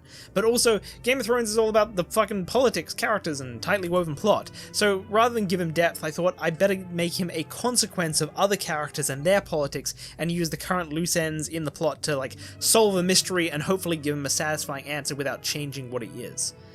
Meanwhile, I use the pressure of the Night King to bring out the scheming in the characters so we don't lose that important element of Game of Thrones either. At any rate, Bran's monologue holds off the Night King for long enough that Jon arrives with his Valyrian steel sword. But just like Dany's Dragonfire, he finds out his Valyrian steel can't seem to hurt the Night King either, he just can't slice through. Jon orders the retreat while he holds them off with a couple of others, continuing with their strategy of doing a ton of damage to the dead and then giving up ground so they don't have to add back to their army. They decide they will fall all the way back to King's Landing and force Littlefinger and Cersei to help them with their own armies. Jaime goes to fight, but Brienne pushes him away. "Go save people. You are always better at it." so Jaime helps the women and children mount horses and get away. Theon, during this battle, has continued to try and get himself killed, but in a cruel twist of fate, he is the one motherfucker with plot armor. He constantly lucks out and gets away with so much bullshit, so kinda like the Long Night in the show, but like replace every character with Theon. His constant bravery even inspires his fellow Ironborn, and he restores his reputation with them while leading them into where the fighting is thickest, but in his head it's just like, fuck, I just want to die! In the end, he makes it out alive to hear the retreat signal again, and he joins Jaime and the women and children because the stranger he rescued before needs someone to ride the horses they don't know how. The Hound is also with the retreat effort. He says to take the women and children to the Quiet Isle instead of the cramped King's Landing, and helps Jaime and Theon by directing them. As the dead have been moving in a straight line, the Quiet Isle should be safe. Dany rescues the rest of the important fighters with the dragon and bounces. So, normally I don't kill characters for shock value, especially at the end of the story, but there's a bunch of minor characters I don't have a lot of time for, so I might as well just like wrap them up by sacrificing them to the apocalypse to give it more weight. Maybe I'll come back and give them more satisfying deaths or wrap up their characters differently in another video, but for now, Beric Dondarrion, Podrick, Tormund, Ed, Samuel Tarly, Lyanna Mormont, you're all out. The other major casualty is the rest of the Dothraki. They're sent out to flank as the dead starts flooding in. Since they're clumping, the undead dragon plays an important role in holding off Dany's dragons, but the Dothraki are free to rip them to shreds, but they're ultimately wiped out after doing massive damage. On the way back, Bran talks about his Night King theory, but on reflection it doesn't make sense. If the Man King was driven insane by Bloodraven trying to prevent the Long Night, why did he try risking changing the past again with the White Walkers, and what order did he give the Night King that accidentally made him hellbent on killing humanity? Tyrion posits that maybe it was intentional. Maybe he wanted to destroy humanity. They ask why, and Varys posits that maybe Bloodraven didn't just aspire to stop the White Walkers, maybe he wanted to fix the realm. Bloodraven was a spy master just like him. But after being sent to the Night's Watch just for trying to help the realm, maybe Bloodraven started to think the realm was too far gone. When he gained the abilities of a god, maybe he thought he could fix society by changing the past. He told Aerys to burn them all, but when that caused the Mad King and he realized that time was a closed loop, he realized it was actually his destiny to create the White Walkers, to wipe the slate clean so he could guide the realm to a better realm from the very beginning. The man who wanted to prevent the Long Night ended up deciding to cause it instead. But where does this new society come from? Bran says that just like Hodor and the Mad King, they won't be free until they complete their order. The Night King can't return home until he's destroyed humanity. Once he does, he will be able to return home to his birthplace and bring back his own humanity. Bloodraven probably wanted to walk into him when he did and live in his place, and using his abilities would find surviving children to raise as he saw fit to make a better world from the ground up. Bran was probably intended to take over this goal after he died, but Bloodraven was killed before he could be indoctrinated. So now Bran has the choice to forsake humanity as too far gone and let the dead win, or bet on the living. But his experience with Bloodraven has given him a particular outlook on life. He looks to Dany and Jon and says, "I think the more we try to fix our problems with force, the worse it gets. I won't fix the realm by controlling it. I believe all we need to fix it is you." Jon doesn't respond immediately, and Dany looks off, depressed. Jon hyperfixates on the Night King. He agrees with Bran. If he can just kill the Night King, they can finally have peace. And Bran looks to both of them and says, "No, peace doesn't start when your enemies die, it starts when you sheath your blade." Varys recommends that Bran should be dropped off at the Isle of Faces. After the night and snowstorms roll in, they won't be able to contact him, but in the worst case scenario if the Night King succeeds, he will return there, in which case Bran can use the Rewrote tree to make a last-ditch attempt to change the past, assuming it's not a closed loop like they think. But in the worst case scenario, at least Bran will be there to use his abilities to find the Night King a survivor who he can restart with humanity with. Unlike Bloodraven, if the Night King wins, he won't walk into him to take his freedom again. After they get a significant ways away from the Night King, they set up camp. Dany insists on holding a fire for the Dothraki, who are now all gone, as well as half the Unsullied. This time, she doesn't weep, she cries for them. Jon finds this a bit odd and talks to her about it. She says, "They were the closest thing I had to family. Just like Rhaegal, and Jorah, and Dario. You're taking everything away from me, Jon Snow." Later at camp, Jon lets himself be a little bit vulnerable and tries to cheer her up. He says, "I made a vow, and I intend to keep it. You're still my queen." She gives a slight smile but looks over the camp. It's 90% Northmen. And she says, "It doesn't feel like it." Meanwhile, the Hound, Theon, and Jaime drop the women and children off at the Quiet Isle. Jaime intends to head to King's Landing, but the Hound intends to stay and defend the Isle against bandits and looters taking advantage of the chaos, or even just more able-bodied people running from the dead who find refuge only to steal and kill. But also, the Hound doesn't want to fight anymore, and would rather help by guarding the people of Winterfell. Hoping to resurrect the massacred home that gave him a second chance at life, the Hound finally puts down his sword.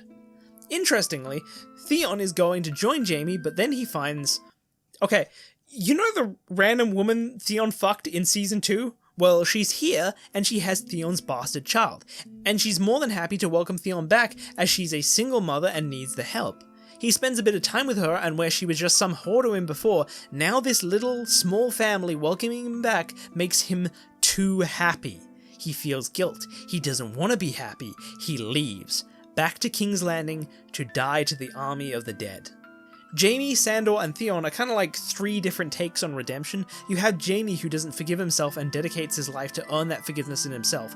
You have Sandor who does forgive himself and helps the people just because that's who he wants to be and what he wants to do. And then you have Theon who doesn't forgive himself and doesn't want to be able to forgive himself and can only cope with that by throwing himself into certain death. At any rate, Dany and Jon's forces arrive in King's Landing and find Littlefinger on the Iron Throne as the Hand of the Queen. The public doesn't know Cersei's dead. Dany and Jon are pissed at him for not helping with the dead, and Jon declares he stand trial for killing Jon Arryn and starting the war.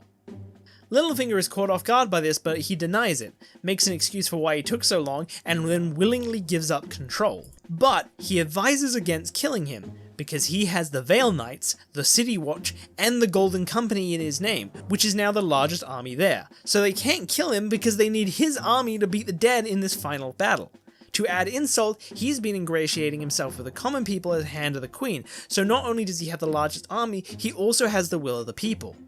Also, before the battle, Arya returns. She was unable to find the mountain, and the approaching army of the dead convinced her, along with the fact that apparently Benjen Stark is back in Winterfell, which means he'll be retreating back to King's Landing if he's still alive, convinces her to come back. But when she gets there, she's hit with a mix of emotions to find it's not her uncle, it's Jon. She's overjoyed but racked with guilt. She's murdered innocents. She's finally reunited with Jon, and she can't look him in the eye. She finds out from Sansa that Peter lied and knew about Jon, and when she accuses him of manipulating her, Littlefinger tells everyone the truth about what she did. To cope, Arya blames Littlefinger for their deaths because he manipulated her. In her denial, Arya decides to add him to her list and goes to kill him, but Jon stops her. A guilt-ridden Arya tries to justify herself to Jon. They were sympathetic to the Lannisters, to the Red Wedding, but it's not good enough. Dany leaves the decision up to Jon, and Jon, again honor-bound and much more cold, knows he can't give her a free pass, and they can't look bad to the common people when Littlefinger knows the truth and already looks good to the people. So Jon sends her to the Night's Watch. Of course, the Night's Watch is gone because the dead now passed the wall, and when they question that, he gives her a light warm smile and says the Night's Watch is here, so you'll stay with me and fight the dead. But, after that, Arya must leave. She's banished. Arya bows her head in angry regret, and out of the corner of her eye, she gives Littlefinger a death stare. It's his fault. Brienne later talks to Arya and tells her Gendry died under suspicious circumstances. Gendry would have mentioned seeing Arya before the Battle of Winterfell, so, she would know Gendry's her friend. Arya is gutted, and Brienne gets to experience Arya's obsession firsthand as she immediately abuses Brienne's oath to ask her to investigate his murder and find out who did it so she can add them to her list. At any rate, they begin preparing for the dead. They make estimates on how big the army of the dead will be when it gets here. The Night King will want to rush them before they can regroup and recruit more armies, but he also grows his army by wiping out towns, so they'll assume he'll only take towns that are close to the King's Road. By the way, in the Battle of Winterfell, the crypts weren't an issue because wights are relatively weak and can't bust out. Generally, no one thinks the Night King can resurrect people from 6 feet under unless they dig them up from the surface. That's how the Night Army got so big in the first place, by digging up ancient dead people north of the wall for over 1,000 years. But they won't have time for that as they storm King's Landing. So they set up a typical defense, and Tyrion, inspired by the giant who shot down Rhaegal, presents a blueprint for a scorpion as a countermeasure to the Ice Dragon. They begin work building it. Varus suggests setting up contingencies if the estimates are far higher than they expect. And this is the point where Tyrion says if there's too many, they could always intentionally let them flood into the city, and then they'll be clumped in one place. And so they can set off the wildfire under the city, sacrificing the people in the city but ultimately killing more whites and turning the tides in their favour. But he has trouble expressing this without a tongue. He's made a rudimentary sign language for communication, but it's not perfect. And they especially can't understand that there's wildfire all over the city. But Jaime already knows, so he puts 2 and 2 together, and so he explains Tyrion's plan while at the same time, for the sake of context, explain to everyone why he knows. To an audience, for the first time, Jaime said what he said to Brienne at his most vulnerable moment.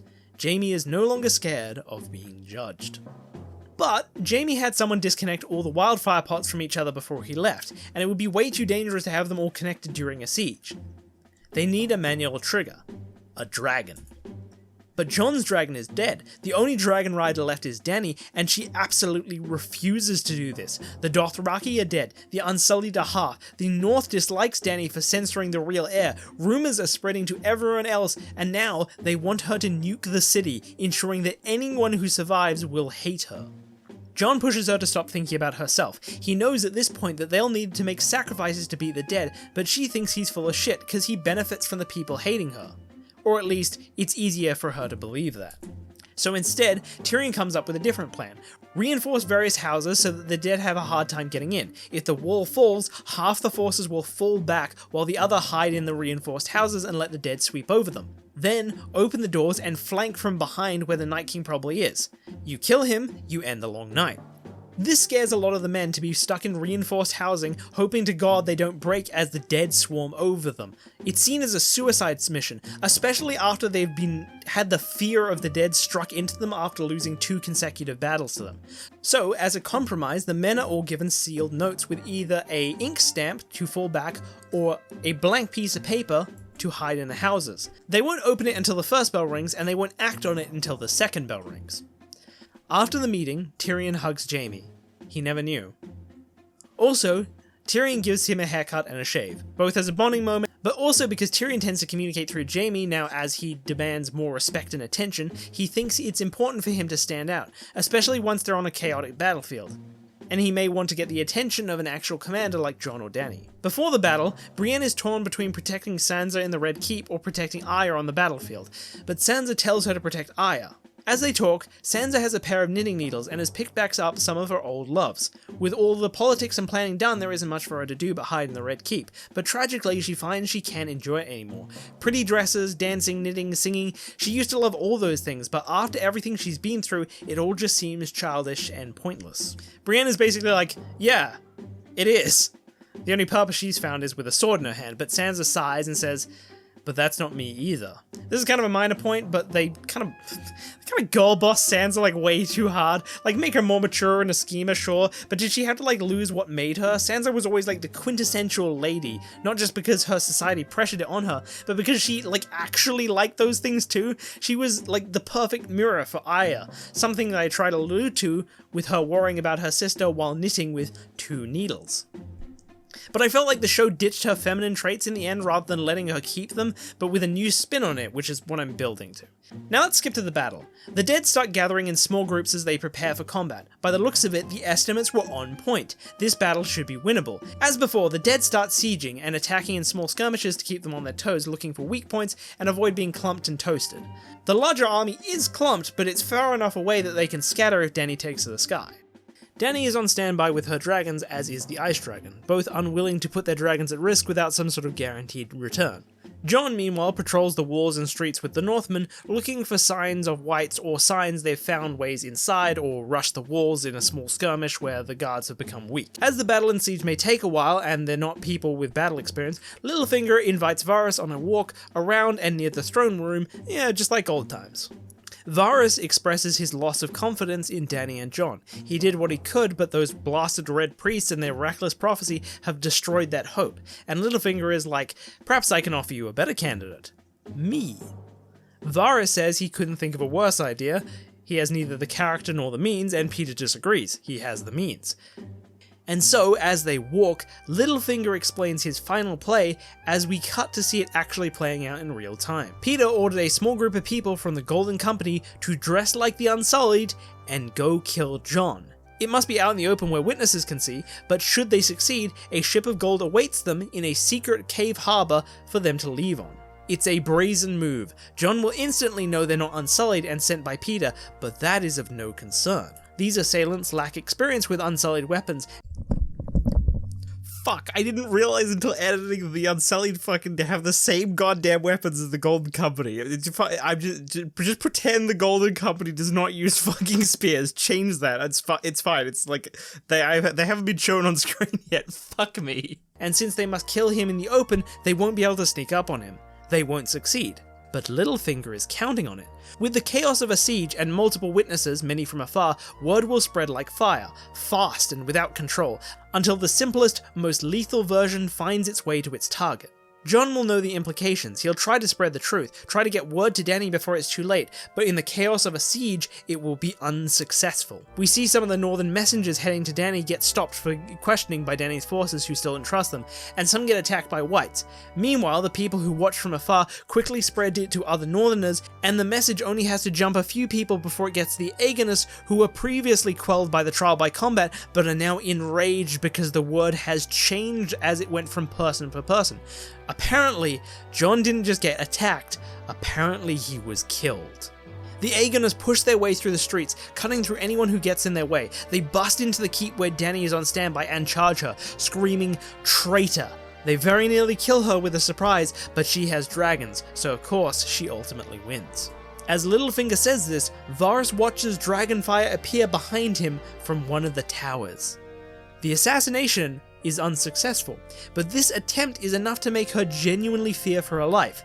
This has left her furious. Dany may be good like Varys says, but she also wants the throne, hates Jon, and doesn't trust him. Whether or not she thinks Jon sent them personally doesn't matter.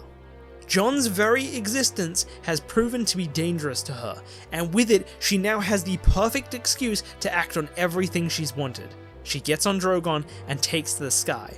Jon knows this too, and he also sees the same fire from one of the towers, so fearing the worst, he hatches a plan of his own. He tells Arya and Brienne to stay and help defend. He wants them to trust that he can convince Dany so he can be alone with her, because this is actually a lie. He knows he can convince her. Jon then runs around by himself to open areas with no witnesses, trying to bait Dany to come. This works. Drogon bears down on Jon, and Viserion patrols and scans the surrounding area. At first, Jon tries anyway to convince her to not kill him, and that it's a ploy by Littlefinger to turn them against each other, but Dany doesn't care. The fact that people she's allied with can be manipulated like that is asking for trouble. As long as Jon is alive, Dany isn't safe. There's too much of a rift between the two factions. Your men are so easily manipulated because they want to be manipulated. They don't want a Dragon Queen, they just want you. Even when you threaten to cut their head off, you couldn't control them. It'll never work out. It's me or you. Jon grits his teeth. Is that what you tell yourself so you can secure your throne? I was right to never trust you. You were power hungry all along. I don't care what you think. I won't let you take everything from me. Jon says, wait. At this point, Jon moves on to plan B. He says that if he's going to die anyway, he tells Dany to take his sword and kill him. Without witnesses, Dany can probably take charge of the two factions and unite everyone against the White Walkers. Even if someone finds the body, his own sword would make it look like a suicide, not Dany. This is how Jon thinks he can beat Littlefinger. Give up his own life rather than feed the chaos Peter relies on. But unique, I thought you said Jon was colder and traumatized by death after what happened last time. You're right. Here's the catch-22, Jon has no intention of actually dying. Give me a second here. Dany accepts this proposal, but this final act of charity from Jon cuts her deep. He is a good person. She knows that, but it's not enough to stop her. She tears up and pierces Jon's heart with Longclaw. But when Dany stabs him, he walks into Ghost. He wakes up in Ghost's body, far from his own, somewhere else in King's Landing. But plot twist again, after the life leaves Jon's body, Arya comes around the corner. She didn't trust him. She was worried about losing one of the last people she had left, so she followed him and got held up long enough sneaking around Viserion that she only arrived to see Jon get stabbed. She wants to go to him, but Drogon turns his head and she's forced to hide again. Dany removes the sword halfway. No flames. The prophecy the Red Priest told her was bullshit, apparently. She pushes the sword back in and lowers him to the ground in a kneeling position. Denny leaves on Drogon, smashing a brick structure on the way up and covering Jon's body in broken stone. Arya rushes up, but Jon is gone. Littlefinger explains to Varys that when Arya finds out, she will add Dany to her list. Note, Peter didn't predict Jon would try to be alone, he thought he'd be killed in a pretty high-key way. Meanwhile, Dany rallies the armies and takes charge since Jon has disappeared. There are some people who are still spreading the story that Jon was killed by Daenerys, but there's also a counterpoint in Brienne who says that she survived and Jon is just missing. Most of the army in general doesn't even really know this was happening, it's all something that's just happened in the background of the chaos of a siege. It seems like she'll be able to unite everyone. She stands in front of them as she speaks, but unbeknownst to her, Arya sneaks through the crowd using her faces. Even when guards get suspicious, they can't keep track of her. Suddenly, she's in Dany's range, posing as an Unsullied with a message, but Drogon sniffs her out once she's close. She doesn't smell like an Unsullied, but she's too close to Dany to use Dragonfire. Drogon goes to bite her, just as Arya goes for the kill, causing everyone to react. Drogon misses the bite, but Arya misses the vitals. Dany gets a deep, long cut that starts to bleed profusely, and Arya tries to disappear into the crowd using her faces. This confuses Drogon, so he just sprays flames wildly. In direct consequence for Dany's actions, she gets both Grey Worm and Missandei killed by her own dragon. Arya miraculously survives but gets a nasty burn from her chest to her face and one side of her head that she manages to put out by rolling into a hiding place. She's in extreme pain, but she's conscious enough to peek out. A distraught Dany gets control of Drogon, quickly uses a red-hot sword to cauterize her wound before she bleeds out, and then faints from the pain, leading Drogon to pick her up and fly off with her to get her to safety. Arya curses. Yet again, Arya feels like she may have missed out on revenge. She sets her eyes on the Red Keep. At least Jon won't stop her from killing Littlefinger anymore. But when she starts to move, the pain takes her and she starts to faint. Brienne, who's been looking for her, catches her and drags her into a nearby house. In the chaos around where Dany was, we see Bronn is scanning the crowd, looking for Arya. He puts his hand on his dagger, as Littlefinger explains that Bronn is actually the true intended recipient of the Ship of Gold. All he has to do is kill Arya after she assassinates Dany. Peter explains all of this as he reaches the throne room. With both Targaryen and Baratheon heirs dead, all dragons without riders, and the people with the biggest army loyal to him, Littlefinger has won the Game of Thrones, and so he finally takes his seat. Varys dryly congratulates him, but retorts he still has to deal with the dead. Peter does hope that Arya will kill Dany after defeating the dead, but the army of the dead has been worn down and looks to be fairly small anyway. He's fairly confident someone else will take charge and they'll win. At any rate, Varys and Peter agree to continue their walk as they need to get to the safest part of the Red Keep. Speaking of, with Dany and Jon gone, someone has to take charge. A small power struggle ensues between the forces of fire and ice, but Tyrion encourages Jaime to put forward his own pitch. The connection between them allows him to understand enough of his rudimentary sign language to see where he's going. Jaime pitches himself as an impartial third party, and also with Tyrion, the most battle-experienced tactician. He also pleads for the North's forgiveness, acknowledging how terrible of a person he was, and for the first time in decades, swears an oath with total sincerity to seek no power and take no lands or titles, if they will let him unite them against the dead. Meanwhile, the Night King watches Drogon, carrying Dany well out of range. There is now only one dragon on either side. It's time to attack. The Ice Dragon makes a call, and the Whites begin to start crawling out from forests and caves, and from deep in the snowstorm. In effort to avoid being clumped from the siege, the Night King hid a ton of his forces and had them wait for an opportunity to attack. Meanwhile, Varys and Peter talk as they climb the Red Keep. They reminisce, but the tone is very much victorious for Peter and ominous for Varys, until they move outside onto the balcony and Peter sees the true size of the army. A chill runs down his spine, and Varys says, "It seems like the estimates were off." And Peter says, "But how could they possibly be off by this much?" And Varys says that it's because they thought corpses didn't have enough strength to dig out of the ground by themselves, but if the corpses are fresh enough and the ground is shallow enough, they can. And Peter's like, "Why do you know that?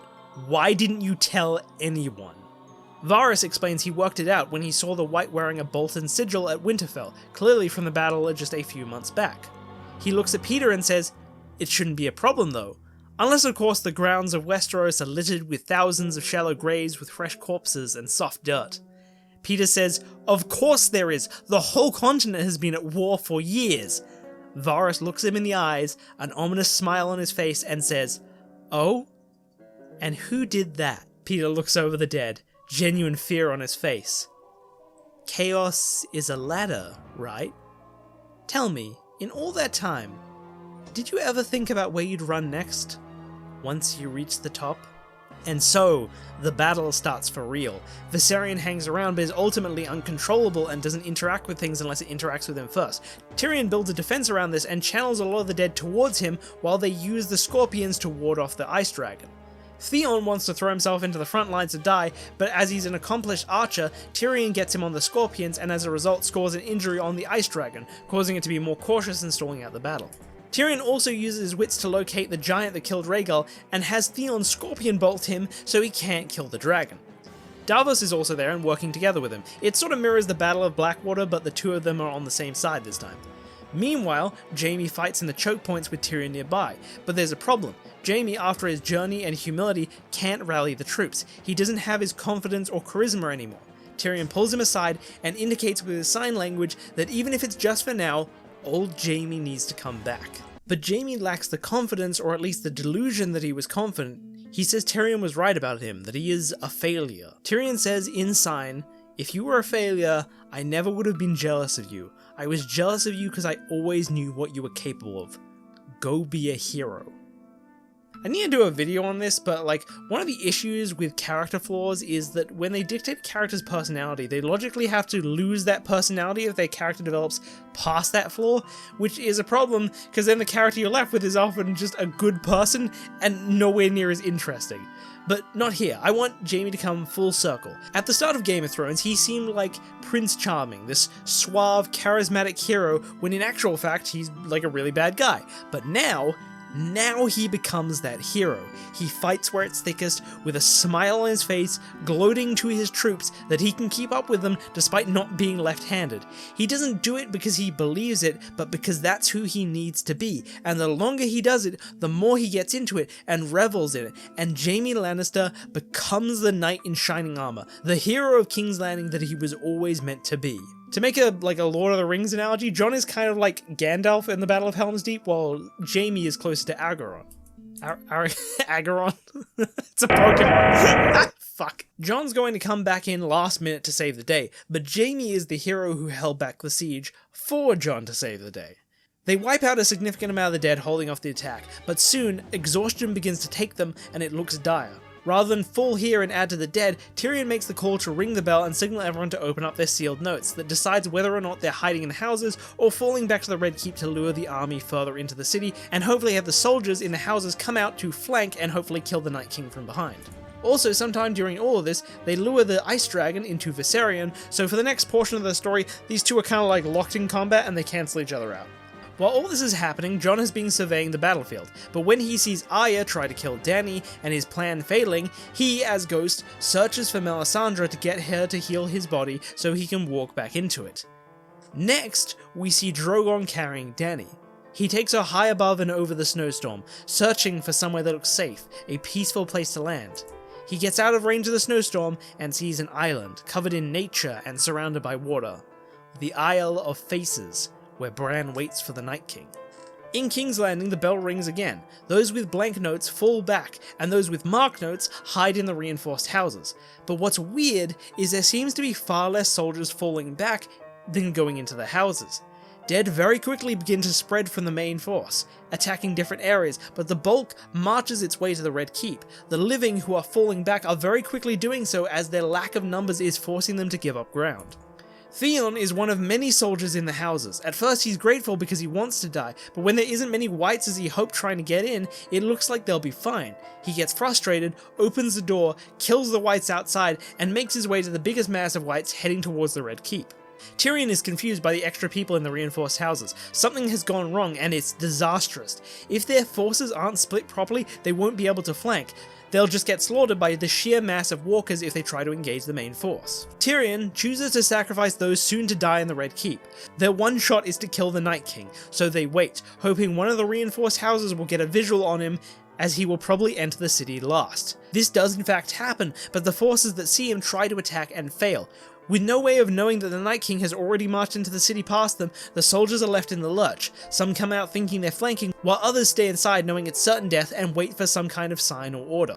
Also, Aya wakes up, and much to Brienne's annoyance, she wants to charge into certain death to kill Littlefinger. She starts moving down the streets as Brienne tries to convince her, but this attracts Bronn, who saw Brienne and Aya go into one of the houses and has been waiting for his opportunity.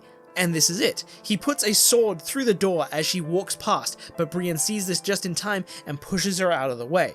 This begins a duel between Brienne and Bronn and allows Aya to slip away from Brienne. While they duel, Bronn tries to convince her to give up protecting her so he can kill her. A ship full of gold and capable sailors awaits him in a secret port in King's Landing, and the ticket to take it out of here and away from the apocalypse is her head. Of course, Brienne swore an oath to protect her, but Bronn retorts that her honourable knightly oath is to protect a murderer.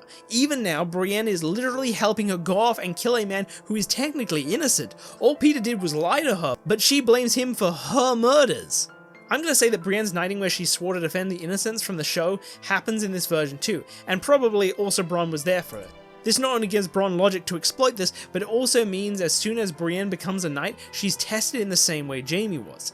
This argument / fight goes on for a bit before he hits her with a, "What's your plan, huh? You gonna follow her for the rest of your life, helping her with whatever crime she does on a whim?"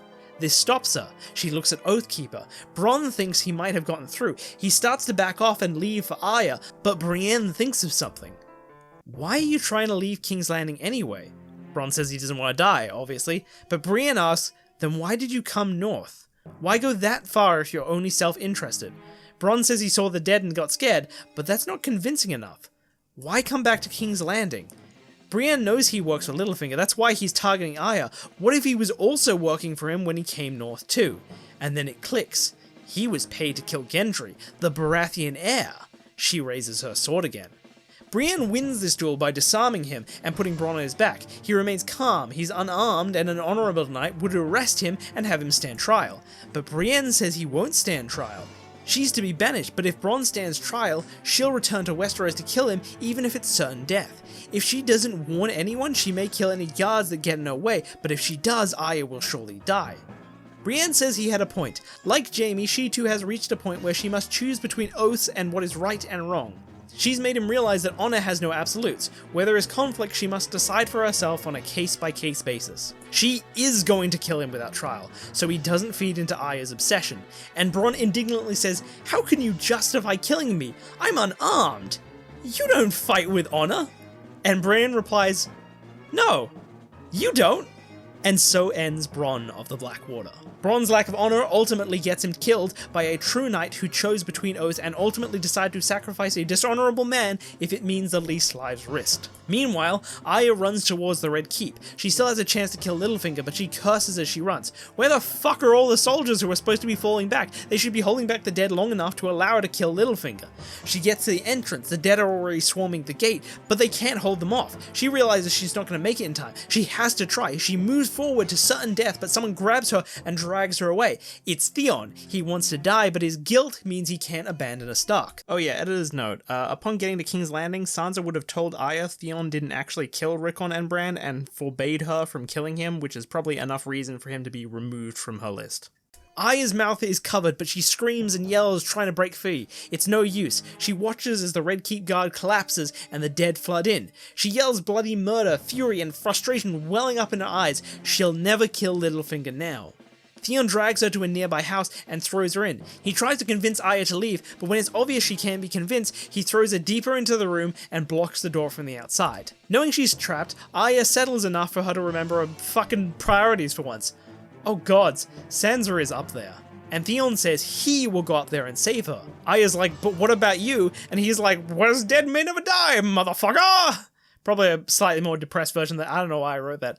Back at the Red Keep, the dead are beginning to push in. Varys and Peter are quickly making their way to the safest part of the Red Keep. A panicked Peter gets to the door and tries to open it, but it's locked. He orders it to be opened for him, and someone answers. "Hello, Peter," says Sansa. Sansa, of course, refuses to open the door for him. Peter thinks he has time to persuade her, but they start to hear the sounds of battle and the sound of dead rumble through the halls. Peter doesn't understand how the guard fell that quickly. And Varus explains that a significant number of the sealed notes were pickpocketed by his little birds and replaced with the sealed notes with symbols in them to indicate to hide in the houses. Why? Why would you do that?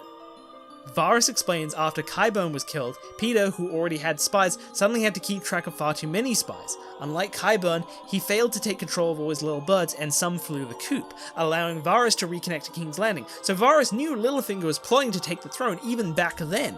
As said before, during the Battle of Winterfell, Varus got attacked by a single wight that snuck in. After it was dead, he noticed there was a Bolton sigil, probably from the battle against the Boltons just outside Winterfell, implying the wights can rise and pull themselves out of the ground if their burial was recent enough, as the ground is turned and soft and their grave is shallow enough. So he encouraged Bran to stay on the Isle of Faces so they wouldn't be able to scout the dead, so they'd dramatically underestimate the size of the army. After all, normal scouting doesn't work due to the night and snowstorm. Then he pushed the battle planners to make contingencies for when the defenses fell, resulting in the sealed notes, which he could then manipulate like he did to engulf the Red Keep, all to kill Littlefinger without having to rely on Dany or Jon or do dramatic damage to their own army. Peter says, "This is insane. Without a proper flank, there's no hope of killing the army of the dead." Varys says he doesn't know for sure. The living might pull out a miracle, but even if they don't, he's at peace with it. He'd sooner see humanity start from scratch with Bran as its guide than he would see Littlefinger on the Iron Throne. The rumbling sounds of the dead get louder. Peter desperately begs Sansa. He loves her. "Please, Cat, I've always loved you." But Sansa ignores him, charges him with all his crimes, and sentences him to die. He turns to Varys. He sees the dead coming up the stairs behind him. "Protect me. Serve your king." "I don't serve kings. I protect the realm."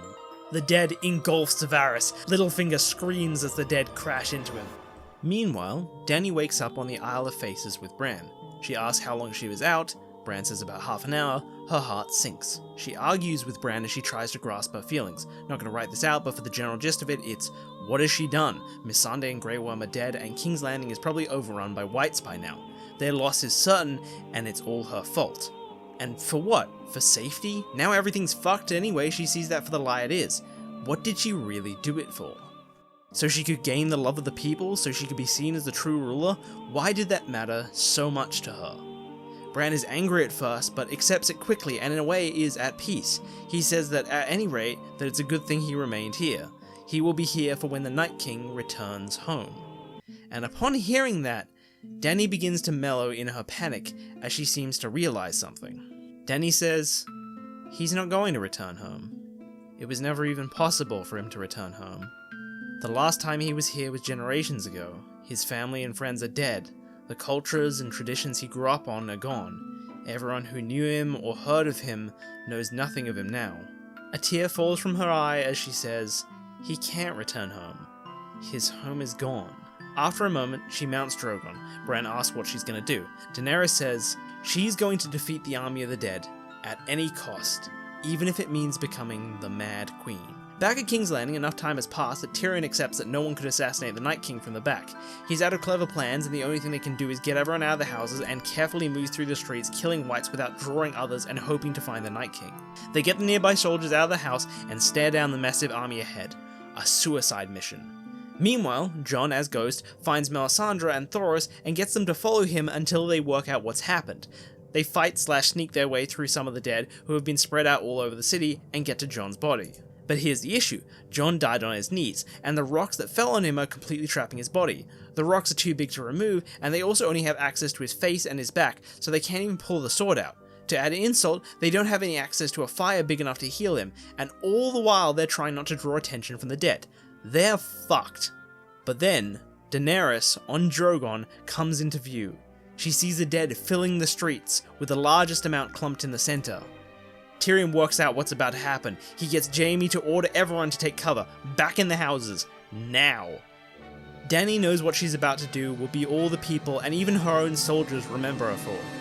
She shouts Dracarys in anger and sadness as tears fall from her eyes. She screams in anger as she reluctantly mourns the place and the people she hoped to make her home.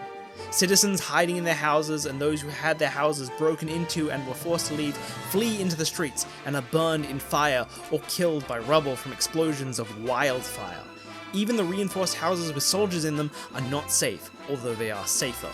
She tries to avoid the core of the Red Keep, but the parts of the keep as a whole still go down by direct fire where she can see whites swarming, or by wildfire explosions as collateral. Ultimately, Dany sacrifices innocent lives, but because the dead have far greater numbers, are clumped near the center, and are out in the open, for every innocent burn, 100 whites are slain.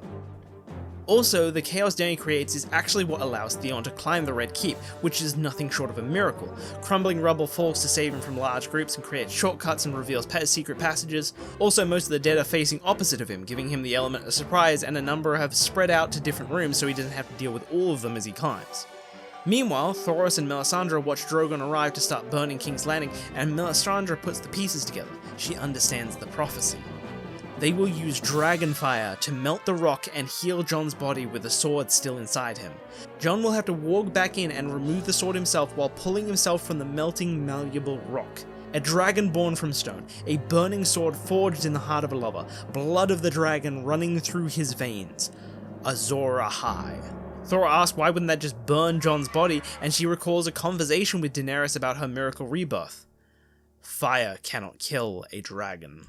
But how will they get Dany to burn this area specifically? Thoros takes a swig of wine, lights his sword, and charges with a battle cry towards one of the dead. This starts drawing them to him until he has a big enough group that he falls back to Jon's body. Melisandre tells Jon as Ghost to run back and warg when he sees the flames. She gets up high and calls to another group of whites, baiting them in. Thoros climbs up to Melisandre and defends her from the climbing dead as long as he can, while she draws more until there is a big enough group that Dany can see it. Drogon approaches, and the two red priests exchange a final goodbye, knowing that their purpose is complete. Dragon flames engulf them, and Ghost looks on. His eyes return to their original color. The fire burns, the stone melts, Aegon Targaryen's clothes burn away as his hair turns ashy white from the fire, the color burnt out. His heart beats and tries to regenerate despite the sword still inside it. Blood pours from his chest and he screams in pain and fury as he pulls himself from the stone and fire and draws Lightbringer from his own chest. So technically Dany isn't truly fireproof, it was apparently like a one-off miracle, which is what I'm going with, but honestly the show kind of makes it seem like it isn't, but then Viserys is killed by molten gold to the head, and also Jon gets burnt once, so it's kind of a confusing mix.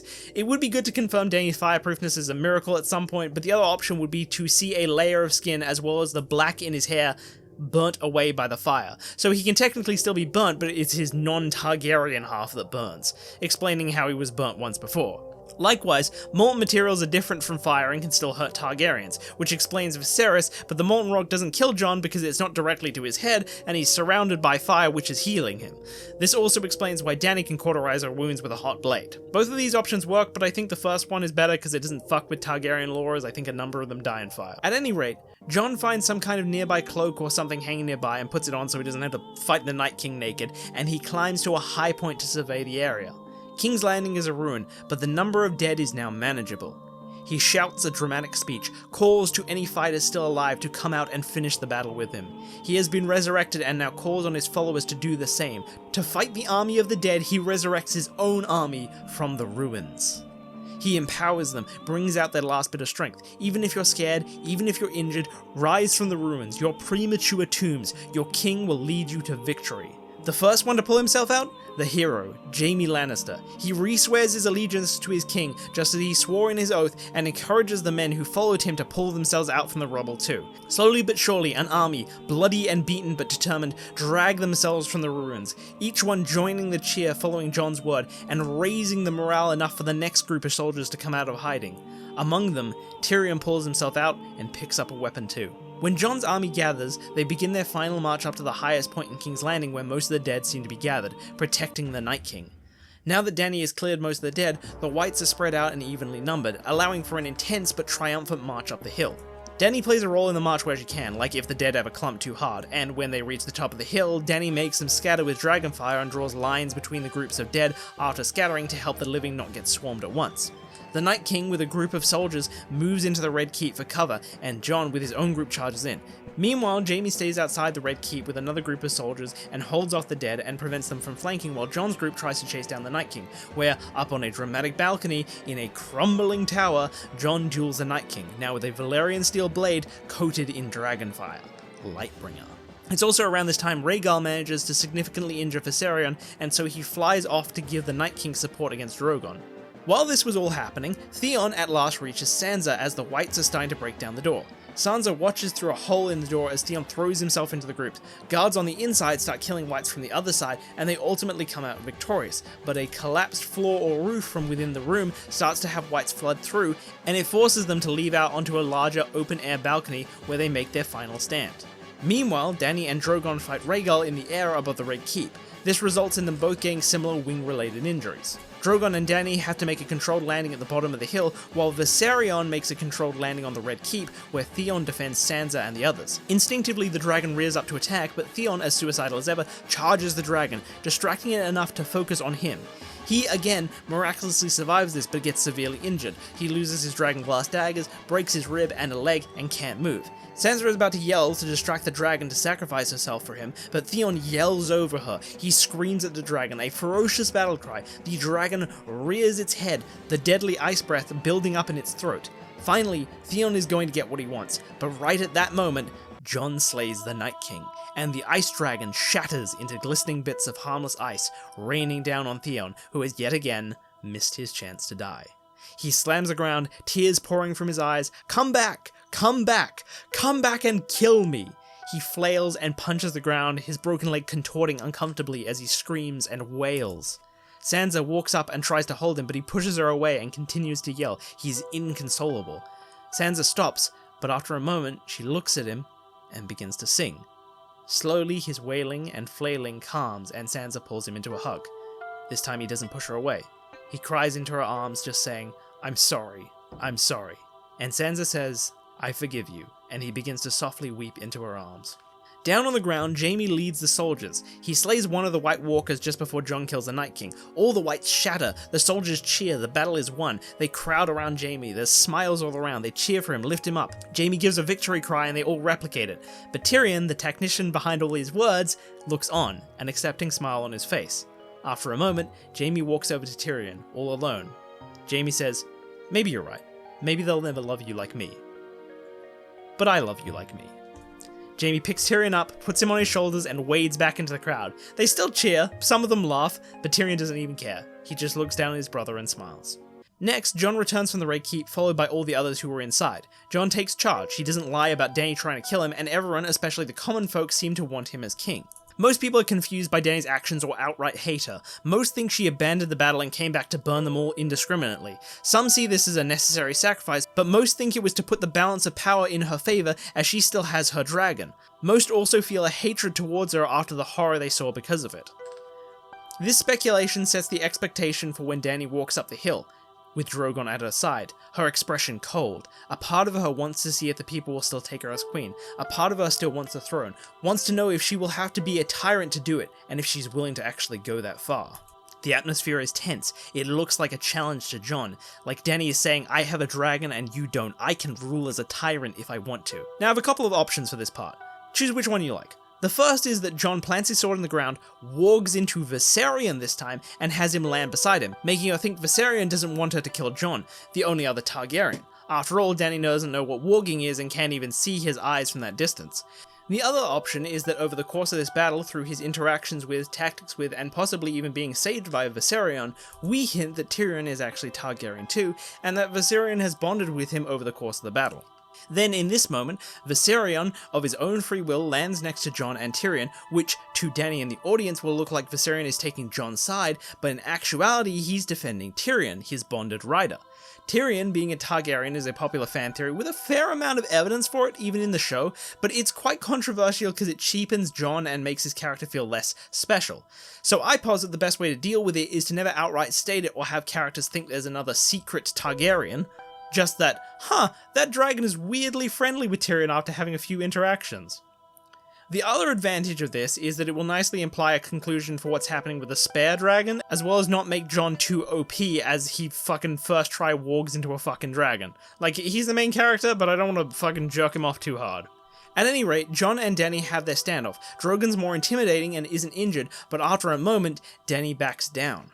Her expression hard to read. Instead, she leaves the confrontation and instead, for now, hangs around King's Landing in one of the keeps with Drogon by her side. Bran is organised to be brought back from the Isle of Faces, and Arya, who miraculously didn't die in that house, is arrested as promised. But on the first night, Brienne arrives at her cell. She asks her if she's finally calmed down, but Arya says she can't. The mountain might still be out there. He has to be. Arya doesn't know what she'll do if he isn't. Brienne tries to convince her to give it up, but she refuses. Arya then asks to be let out. Brienne swore an oath after all. Brienne says she's banished, not sentenced to death, and she's like, am I? What if I bite my tongue? Brienne gives up and opens the door. She tells her about the gold ship in the secret port somewhere. If she finds it, she can wear Bronn's face and put her own face on a decapitated head. They'll let her sail right out of there. Arya walks out and starts to walk away. Brienne watches, grits her teeth in frustration before calming down as she settles on a decision. I know who killed Gendry, she says. Arya asks her who, and she says it was Bronn, but Brienne killed him. Intentionally so as not to feed into her obsession, which pisses her off. Arya gets up in her face, but Brienne slaps her. Maybe if you weren't so obsessed with revenge, he wouldn't need to be avenged. Maybe if you went to Winterfell, then Gendry would still be alive. The guilt clearly cuts Arya deep. Her tears well up, but she grits her teeth in anger. Brienne says, this obsession is taking everyone away from you, and no oath in the world is going to get me to help you follow this path into insanity. You took an oath to fuck the oath. Your mother would have never wanted this. That's what matters. I'm giving you one more chance to live a better life. Don't waste it. Arya storms off, but Brienne's words clearly eat at her. Nonetheless, by utilizing all the hidden paths she used to sneak around through when Syria was training her, she finds and takes the ship and uses the gold to hire people to locate the mountain as she travels the coast. Jon, as king, appoints Bran as Hand of King, and they begin the slow process of cleanup and restoration. All the while, Dany looms in the keep, her intentions unknown and the strongest dragon by her side. Not to mention she's the only dragon rider. It's worth noting at this point in the ending, despite defeating the Night King, things feel far from happy. Jon is chained, she's cold and ruthless and has trust issues. He no longer seems to be the perfect king. Meanwhile, Dany seems just as bad. She's unstable and unpredictable but holds immense power. All around them, lives have been destroyed, crime and looting are rampant, and the people are full of hate. Dany is considered the Mad Queen, and her existence, as well as any dragons in the city alone, riles people up. In fact, as her husband, it's already starting to hurt Jon's reputation too, especially as it seems like her mental state makes her a ticking time bomb that he's not doing anything about. Meanwhile, Arya gets word of Robert Strong. He's been spotted on the Rewrote. She travels there and finds a tavern that's been recently ransacked. There, she finds Hot Pie, dead. An injured innkeep says Hot Pie was originally from the Crossroad Inn. He and others fled the main road when the dead came through. But then Robert Strong came, looking for people from the Crossroad Inn because apparently someone he was looking for must have went through the Crossroad Inn before everyone fled the main road. Also, yes, the mountain can talk. If it please your grace, he has taken a holy vow of silence. Apparently, the innkeep told him Hot Pie came from the Crossroad Inn and might have seen, but Hot Pie didn't seem to like Robert Strong, so he lied. Perhaps without the knowledge of Robert Strong or how the mountain died, perhaps Hot Pie correctly assumed he was the mountain. But because he said he knew nothing, the mountain tortured him to get the info. He later died from his injuries. Arya feels guilty, Brienne was right, but also has no reason to still not go after the mountain now either. At any rate, apparently Hot Pie talked to the man Gregor was looking for, a big gruff man with a burn on his face who had a bunch of women and children with him. He said that he was going to the Quiet Isle and anyone who wants safety from the dead should come with him. With no spare time, Arya gets a fast horse and rides back to the ship to go along the river to the Quiet Isle. Back at King's Landing, Jon brings up the Dany problem in the first small council, and simply assassinating her is suggested. Dany has a few loyal Unsullied, but her only real ally anymore is Drogon, who reliably leaves at a certain time of day to find food. So if they organized a meeting around then, they can kill her without the dragon knowing who to seek revenge on. Jon reluctantly agrees. It's dirty and dishonorable, but he knows not killing her is fucking stupid. She's mentally unstable, wants the throne, and with Drogon, the strongest dragon, it's very possible she could take it if she tries. Someone suggests to find and pardon Arya in return for her doing it, but Jon says no, he'll do it. He can't let her live, but at the very least, he can swing the sword. Despite it all, Jon tries to be as honorable as he feels he can get away with. Bran opposes this completely. There's still hope for Dany. She came back and helped, and the kingdom will never mend until we learn to trust. Jon thinks it's idealistic. He does want to trust her, but he just can't unless he has good reason to. Jon wants to be honourable, but he also knows the importance of wisdom. Killing Dany has vastly less risk attached to it. One dragon that doesn't even know who killed its rider is manageable, but a dragon with a competent rider could destroy the peace they've worked so hard for. Besides, Dany stabbed him anyway, so fair's fair. Bran says, "This isn't peace. Blades are still drawn." Bran is still against it, but he's the only one. Jon prepares to leave, but before he leaves, Bran says wait, and gives him the cat's paw dagger. Jon says, Valyrian steel? And Bran says, if you're gonna do it right. Jon says the Unsullied will probably take it off him, but Bran says to take it anyway. Of course, the implication from Bran is, hold the dagger that started this whole conflict, and consider if you really want to try to solve this with violence. Much to Jon's surprise, when he gets to the keep, the guard seems to have been ordered to not search him. It's like Dany wants to die. Dany looks like a mess. It seems like she's lost all purpose. They discuss many things, menial things. Then, Drogon leaves to find food. Dany stares out the window, and Jon puts his hand on the dagger. Then Dany says, I'm sorry. I think I just wanted to come home. Jon keeps his hand on the dagger, but he doesn't move, says he doesn't understand. I thought I wanted to kill you. Even with your army and Viserion, I could have won. I could have ruled as a tyrant, but I realized if I did it, there was no point in me doing any of this. My brother perhaps, but not me. When we were children, we were told Valyria was our home, but that was destroyed. I think my brother took pride in his heritage, but to me, home was home. When we were smuggled away, all I wanted was to go back, but we were told we weren't welcome. They were right, of course. Robert Baratheon would have killed us. If we wanted to go home, it had to be as conquerors. I think that's when I got it in my head that it had to be this way. There were times that wavered. I thought I'd found a family in the Dothraki, but they only listened to strength. Fighting was their culture, and when I tried to change that, that's how I lost my husband and my son. After that, most of them abandoned me.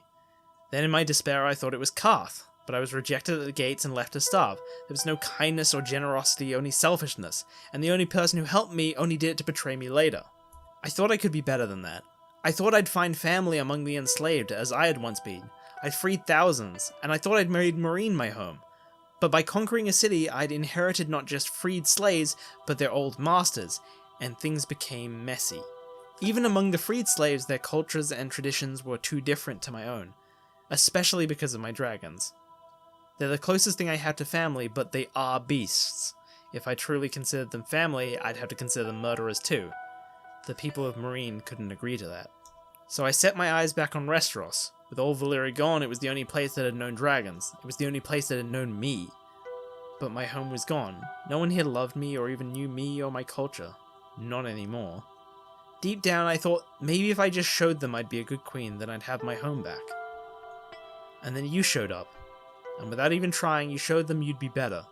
Because you weren't being good to get something, you were just good. And I couldn't accept that. I needed you to be bad. I'm sorry, I should have agreed to help you right from the beginning. Now everyone hates me and I have nowhere to go. But that's why you're here, isn't it? 'Cause I'm a threat. Jon closes his eyes and grits his teeth. It hurts him to do this, but he steels himself. He takes the dagger out slowly. She keeps her vision fixed on the window, not wanting to look. Jon takes a step forward. Dany can't help herself but cling to the conversation, to stall out time. Jon Snow? What would you do if you didn't have a home? And Jon stops and thinks. He takes his hand off the dagger. He's surprised by how obvious the answer was now that she puts it this way. You build one, he says. She finally looks at him, curious. The White Walkers brought the winter, now they're gone. The land beyond the wall will thaw. There's boundless empty plains out there, perfect for building on. You wouldn't have to conquer or fight anyone. Jon kneels down and grabs her hand. You could go north. Go north and build your own kingdom, exactly the way you want it.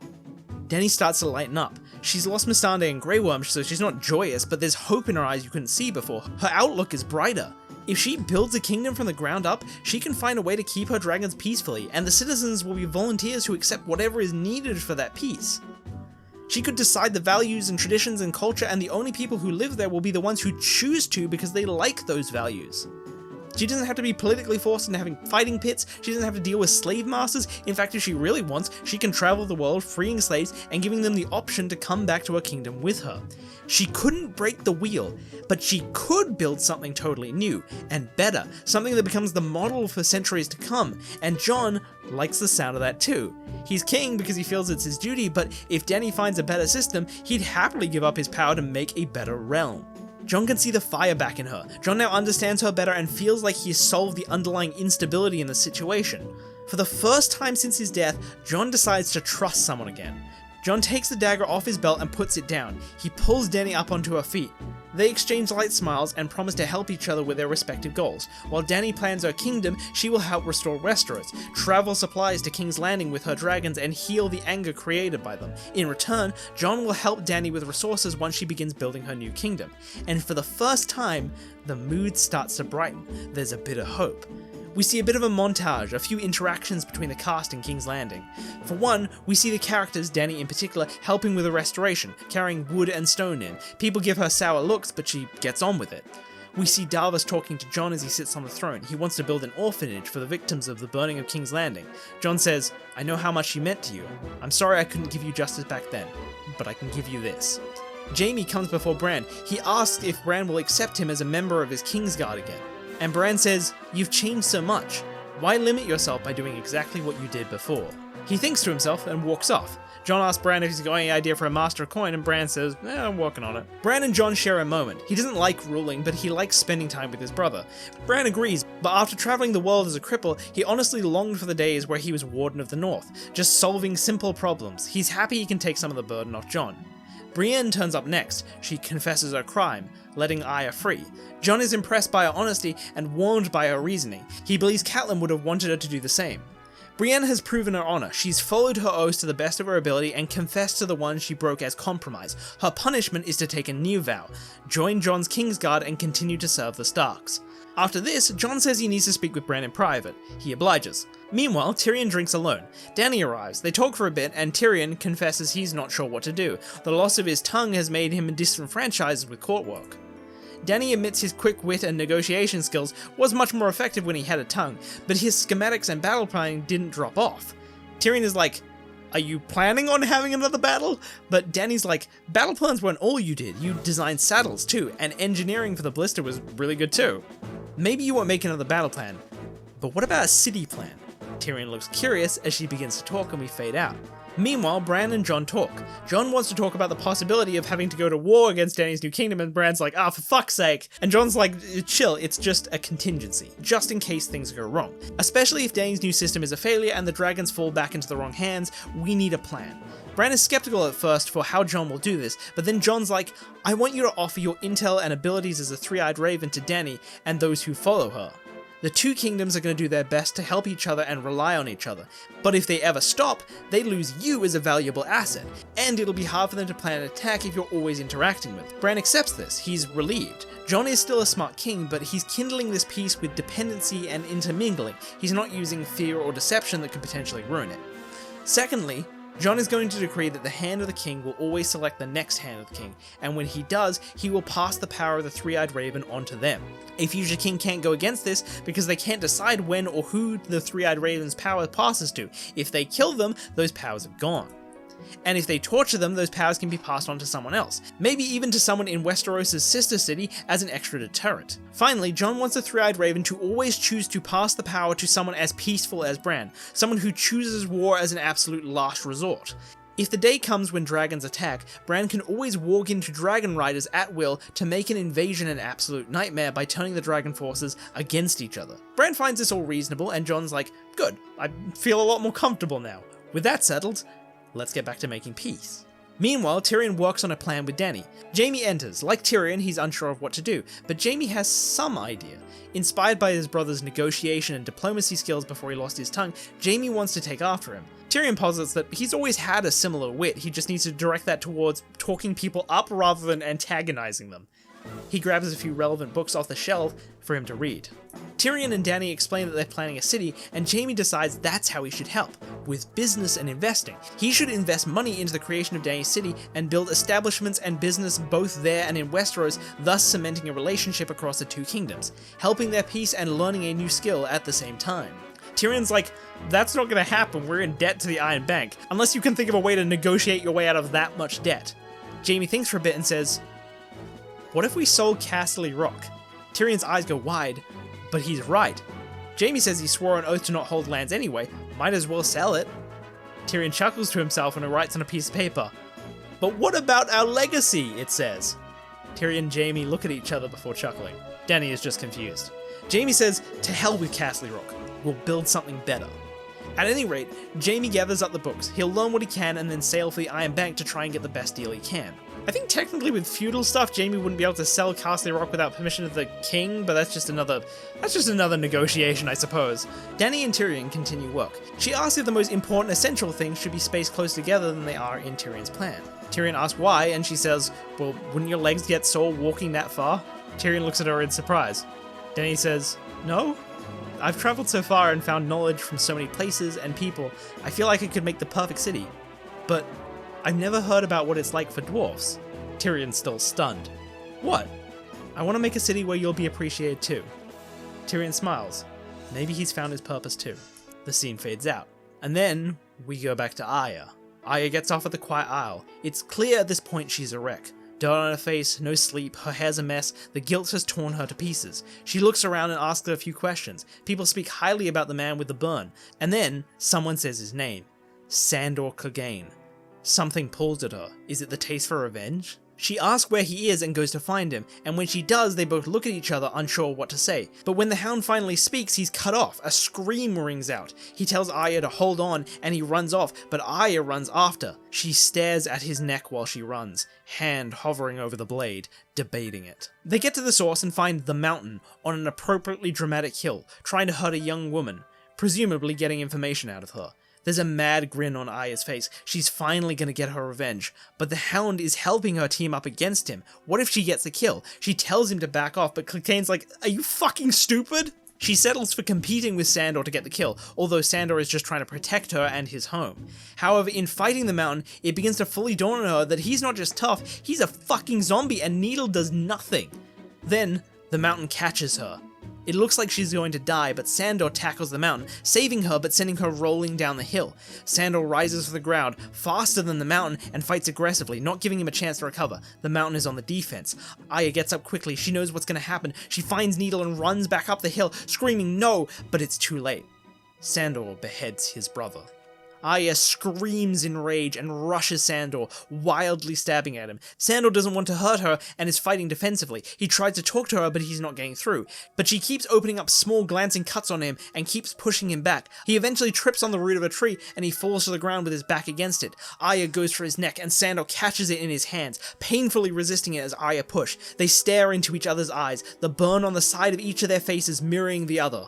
Why? Why me? Why you have to kill me? He growls. 'Cause you're the last one left, she shouts. But the second she hears her words out loud, she realizes something and tears well up in her eyes. You're the last one I have left. Arya begins to cry uncontrollably. She lets go of the sword and a confused but caring Hound reaches up and pulls her into a hug. From this point on, we get a montage as we move forward in time. Our device for showing the move forward is the path past the main gate of Castle Black, going into the lands of Always Winter. First, it's just snow and a gate. Then you see Jaime with Brienne talking to the Iron Bank, and then you see Theon with his kid watching a dragon go overhead on the Quiet Isles. The dragon is carrying supplies. Then you see a few footsteps on the path. You see working men talking in a bar, one's clearly from Essos, but his clothes and accessories have a hint of Valyrian influence. He's describing a story with a dragon. Then, a dirt path, and some of the snow is starting to melt. You see King's Landing, well on its way to repair. People point at the dragon on the Red Keep, and Dany is talking with Jon at a small council meeting. Then you see a sapling coming through the snow, and there's a few merchants set up with stalls and a number of people travelling through. Then you see more people who have clearly settled in Dany's kingdom, interacting with and feasting with the Northerners. Sansa, as Warden of the North, is trading gifts with some Essos-originated merchant or lord. Their clothing and accessories, again, have that touch of Valyrian origin. Then you see a real road, with buildings on the side. The road is bustling with travellers and horses and carts. There's only patches of snow, and the wall is starting to melt. We go back to King's Landing. Bran comes out of walking. He looks at Jon and says, "I found Uncle." Jon is ecstatic, he wants to go, but his duty is here. But Bran encourages him to go. He's served the realm admirably. He deserves a break. He will handle things just fine as Hand for a while. Jon decides he will go, but there's a couple of diplomatic missions he's been thinking of doing while he's up there. He wants to travel to Dany's kingdom himself, but also, one other thing. They send a raven to Dany. At last, we see the same road in front of the wall we saw last time, but now it seems like some kind of festival is going on. We see Sandor arriving, a young stranger with him. As they walk through the festival, they talk about how much things have changed in such a short time. Goes to show what you can do when you're not at bloody war all the time. A dragon flies overhead. Children look up in awe. The stranger seems to be a little mellow, but at peace. They come to a large stand in front of the wall, where a crowd gathers. They see Jon Snow about to give a speech on what they're there for. Sandor turns to the stranger before they get closer. Now remember, who are you? The stranger sighs. I know. She puts down her hood and smiles, seeing Jon. I'm no one. Then Drogon lands above Jon, and Dany looks down. She asks if they're ready to start, and Jon says yes, after which Jon will head to the north to visit Dany's kingdom, but he'll be taking the scenic route because he has to reunite with Benjen Stark first. Dany says, good, I'll see you there, Jon Snow. And Jon says, I could have you hanged for that. A second of silence. They both laugh. It's clear that they've come to trust each other. He turns to the crowd and says the show is starting. Everyone, stand back from the wall. Soldiers usher the crowd to a safe distance, and Jon, with some friends, wildling and Night's Watchmen alike, pass through the gate one last time. When they're far enough away, they look back, and Dany takes the skies on Drogon. Dracarys, she says. The wall begins to crumble and melt as a bard sings a song. A sweet song, a triumphant song. Not a song of war, of glorious battles, heroes and villains. No, a song of union, of breaking down barriers, of the fire that melted the ice wall separating two people. A song of ice and fire. Hey, thanks for watching. I hope you enjoyed. Tell me what you think in the comments, even if it's brutal. Hell, fucking share it with your friends and get them to dogpile me too. It's all just like data to me. As always, everything I make is public domain, so feel free to do whatever you want with this. If you want to buy a Fantastic Ridge wallet, check the link in the description, and if you want to check out my original... did I hold that upside down? There, okay. And if you want to check out my original writing, I write for this comic too.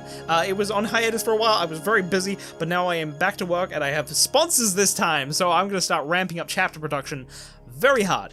Also, if you like the rewrites, but not my ramshackle Photoshop editing, you can become a member of the channel, which I decided I will take 20% of the profits from, and the rest will go into making art for specific scenes from rewrites, which I will upload as shorts, as promotional material, and then when I eventually remaster some of these rewrites, I'll use said art. I'll also use it for art for new scenes within said remastered rewrites.